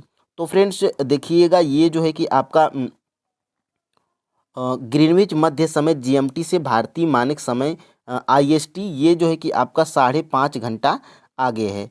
तो ऑप्शन नंबर फ्रेंड्स यहाँ से ए बिल्कुल राइट आंसर हो जाएगा। ठीक है, आप फ्रेंड्स हमें कमेंट करके ज़रूर बताइएगा कि आपके टोटल 15 प्रश्नों में से कितने सही हो रहे हैं। ठीक है, और ये सारे प्रश्न टॉप लेवल के हैं जो कि आपके SCERT में दिए गए हैं, बिहार SCERT में। ठीक है, और ये देखिए यहाँ पर ये आपके जो है कि SCERT में दिया गया है। देखिए, भारतीय मानक समय ग्रीनविच स्टैंडर्ड टाइम से 5.5 घंटा आगे है। देखिए, भारतीय मानक समय के कारण ही भारत में घड़ियां सभी जगह एक ही समय बताती हैं, जबकि पूर्वी राज्यों में सूर्योदय कक्ष की तुलना में लगभग 2 घंटा आगे है। तो ये प्रश्न जो है कि आपका पूछा जा सकता है। आप जो है कि यहाँ से इसको स्क्रीनशॉट ले सकते हैं। अब फ्रेंड्स देखिए, ये प्रश्न है जो कि आपका TRE 3.0 री एग्ज़ाम PRT में ये प्रश्न पूछा गया है। तो ये फ्रेंड्स आप जो है कि प्रूफ के साथ में भी देख सकते हैं कि ये सारे प्रश्न आपके NCERT और SCERT से ही पूछे गए हैं। देखिए, ये जो है कि 43 नंबर का प्रश्न आपके TRE 3.0 री एग्ज़ाम PRT में ये प्रश्न पूछा गया था। ग्रीनविच मध्य समय भारतीय मानक समय IST कितना आगे है, तो 5.5 घंटा आगे है। तो ऑप्शन नंबर इसमें जो है कि ए बिल्कुल राइट आंसर हो जाएगा। ठीक है, अब फ्रेंड्स हम लोग आगे बढ़ते हैं। देखिए 2 नंबर के प्रश्न की तरफ हम लोग बढ़ते हैं और देखिए कौन सी रेखा भारत भारत को बीचों बीच से निकलती है, यानी कि वो कौन सी रेखा है जो भारत के बिल्कुल बीचों बीच से निकलती है, या वो कौन सी रेखा है जो भारत को जो है कि 2 बराबर भागों में बांटती है।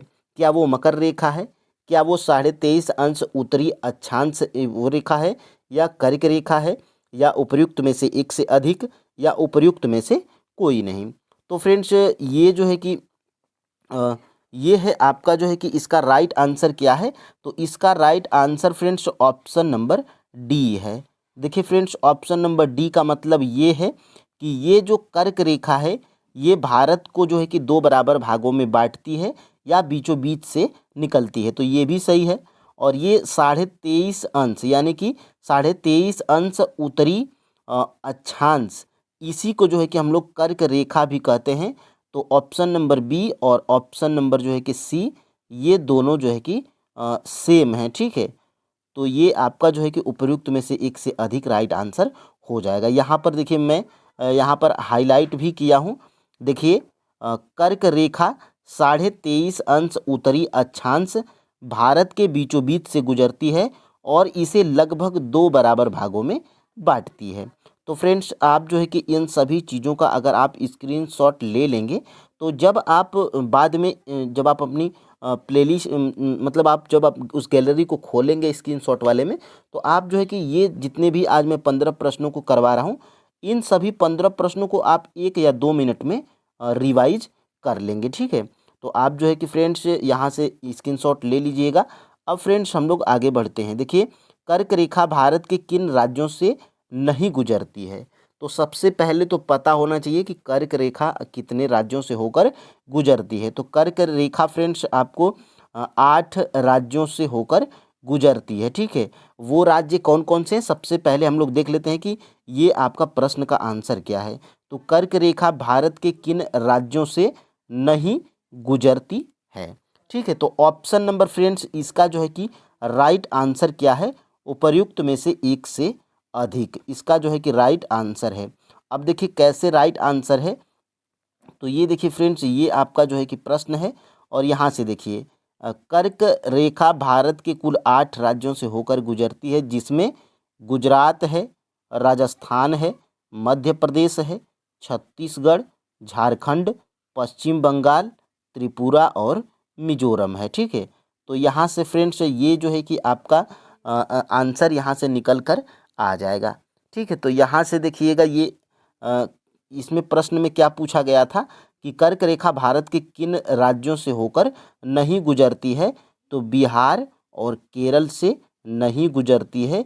इसमें 2 ऑप्शन सही हैं, तो इसीलिए फ्रेंड्स आपका जो है कि एक से अधिक जो है कि राइट आंसर हो जाता है। और झारखंड से गुजरती है तो इससे जो है कि कोई मतलब नहीं, क्योंकि इसमें नहीं पूछा गया है। ठीक है, देखिए फ्रेंड्स मैं 5 ऑप्शंस के साथ में जैसे बीपीएससी चालाकी से प्रश्न को बनाता है, मैं भी बिल्कुल उसी तरह से प्रश्न को बनाता हूं, ताकि फ्रेंड्स अभी आप जो प्रैक्टिस कर लें तो आपको कैसे सही होते हैं, कैसे गलत होते हैं, कैसे प्रश्न पूछे जाते हैं, इसका अंदाज़ा आपको लग जाए। ठीक है, अब देखिए फ्रेंड्स अब हम लोग आगे बढ़ते हैं 4 नंबर के प्रश्न की तरफ। देखिए सार्क का पूर्ण नाम क्या है। अब फ्रेंड्स आप कहेंगे कि यहाँ पर सर फुल फॉर्म क्यों लाए हैं प्रैक्टिस में, तो ये भी आपका जो है कि बिहार SCRT की बुक में दिया गया है।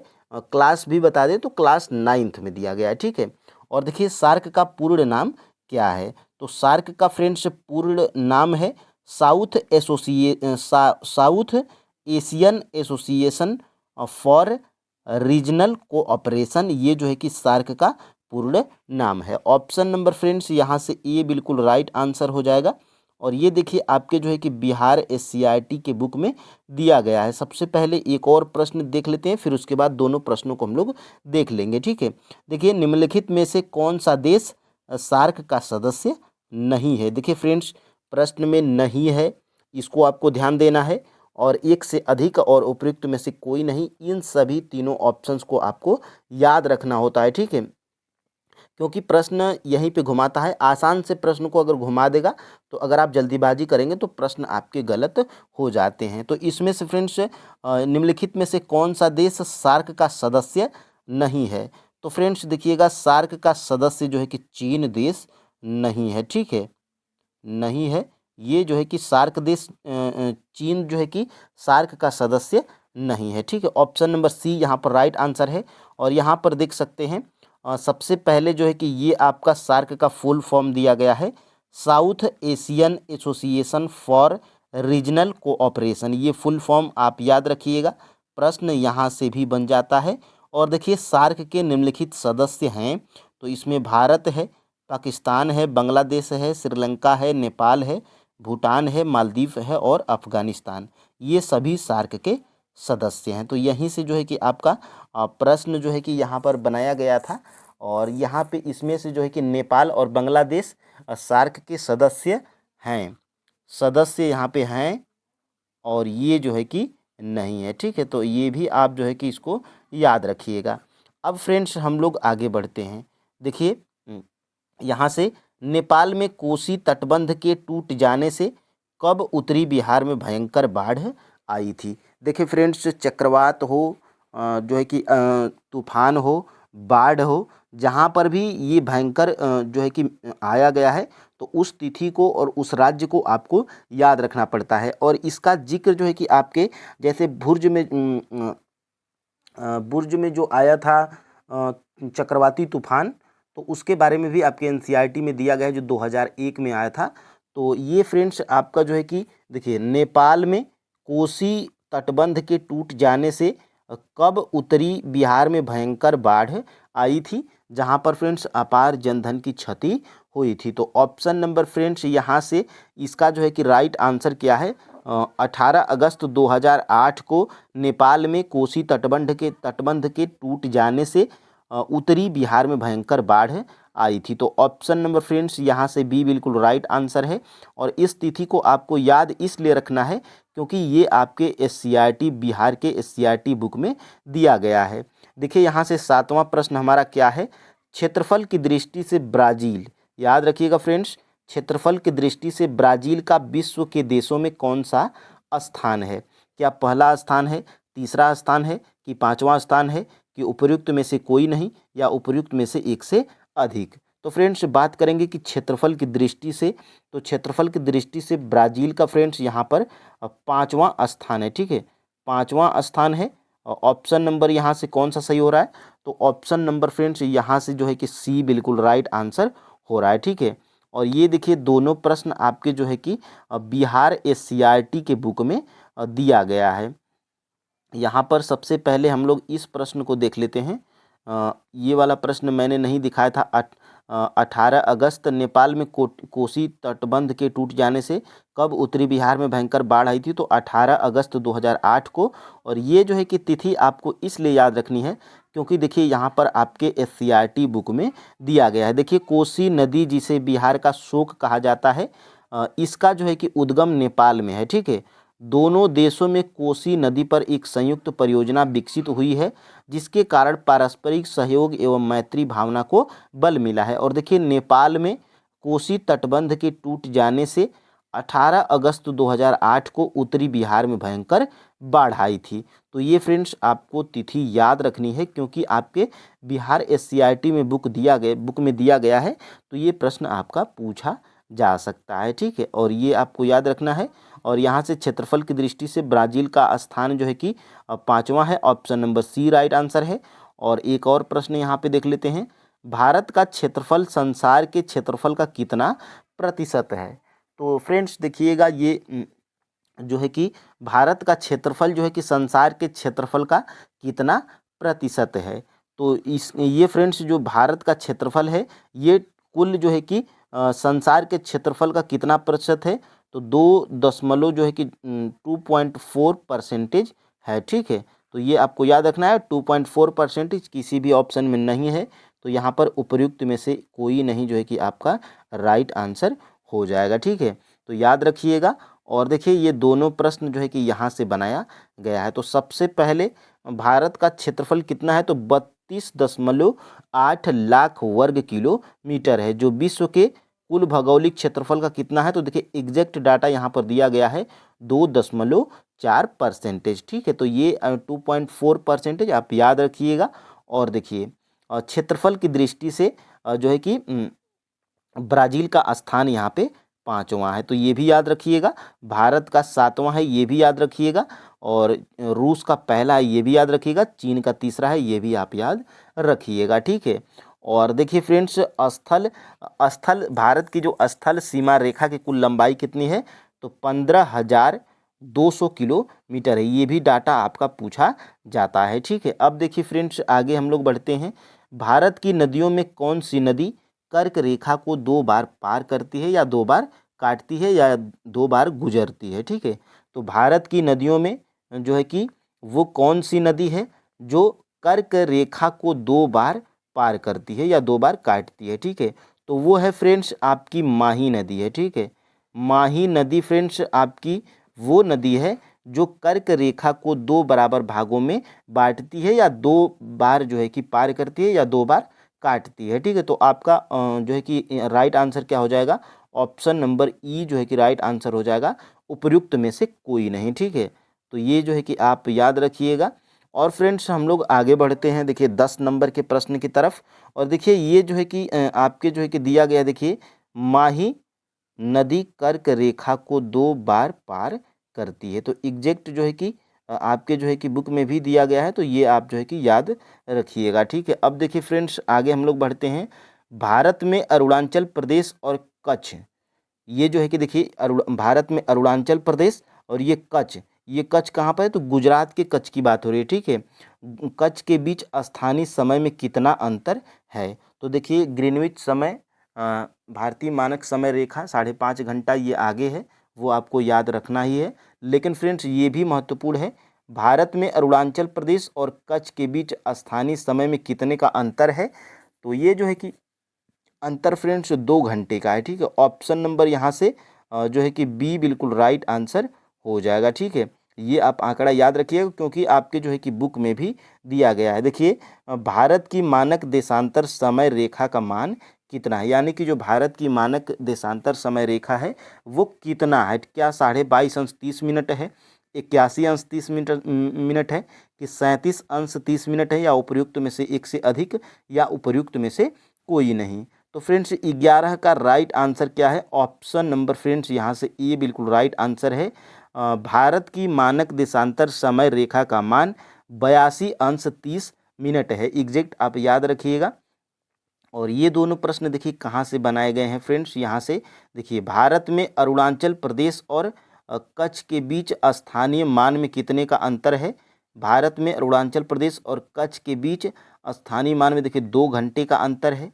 एक यहाँ से प्रश्न बनाया गया है, और ये देखिए एक यहाँ से प्रश्न जो है कि बनाया गया है। देखिए भारत की मानक देशांतर रेखा 82.5 अंश 30 मिनट मतलब 82 अंश 30 मिनट पूर्वी देशांतर है जो इलाहाबाद के नैनी से होकर गुजरती है, तो ये भी आपको याद रखना है। और देखिए 1 अंश देशांतर पार करने में पृथ्वी को 4 मिनट का समय लगता है, जो मैं कल वाली प्रैक्टिस सेट में बताया था। ठीक है, अब देखिए फ्रेंड्स अब हम लोग आगे बढ़ेंगे, और यहाँ से देखिए भारत और पाकिस्तान के बीच कौन सी रेखा है, यानी कि भारत और पाकिस्तान के बीच जो बंटवारा हुआ है, तो उस रेखा का नाम क्या है जो 2 बराबर दो भागों में बांट देती है। ठीक है, यानी कि आपको याद रखना है कि भारत और पाकिस्तान के बीच कौन सी रेखा है। ठीक है, तो भारत और पाकिस्तान के बीच कौन सी रेखा है, कमेंट करके बताइए। रेड क्लिफ रेखा, मैकमोहन रेखा, या इंदिरा पॉइंट, या उपर्युक्त में से एक से अधिक, या उपर्युक्त में से कोई नहीं। तो फ्रेंड्स भारत और पाकिस्तान के बीच की रेखा की बात करेंगे तो ये है फ्रेंड्स आपकी रेड क्लिफ रेखा। ऑप्शन नंबर फ्रेंड्स यहाँ से ये बिल्कुल राइट आंसर हो जाएगा। ठीक है, और यहाँ से देखिए एक और प्रश्न है, दोनों को एक ही साथ दिखा दूंगा क्योंकि दोनों एक ही पेज पे है।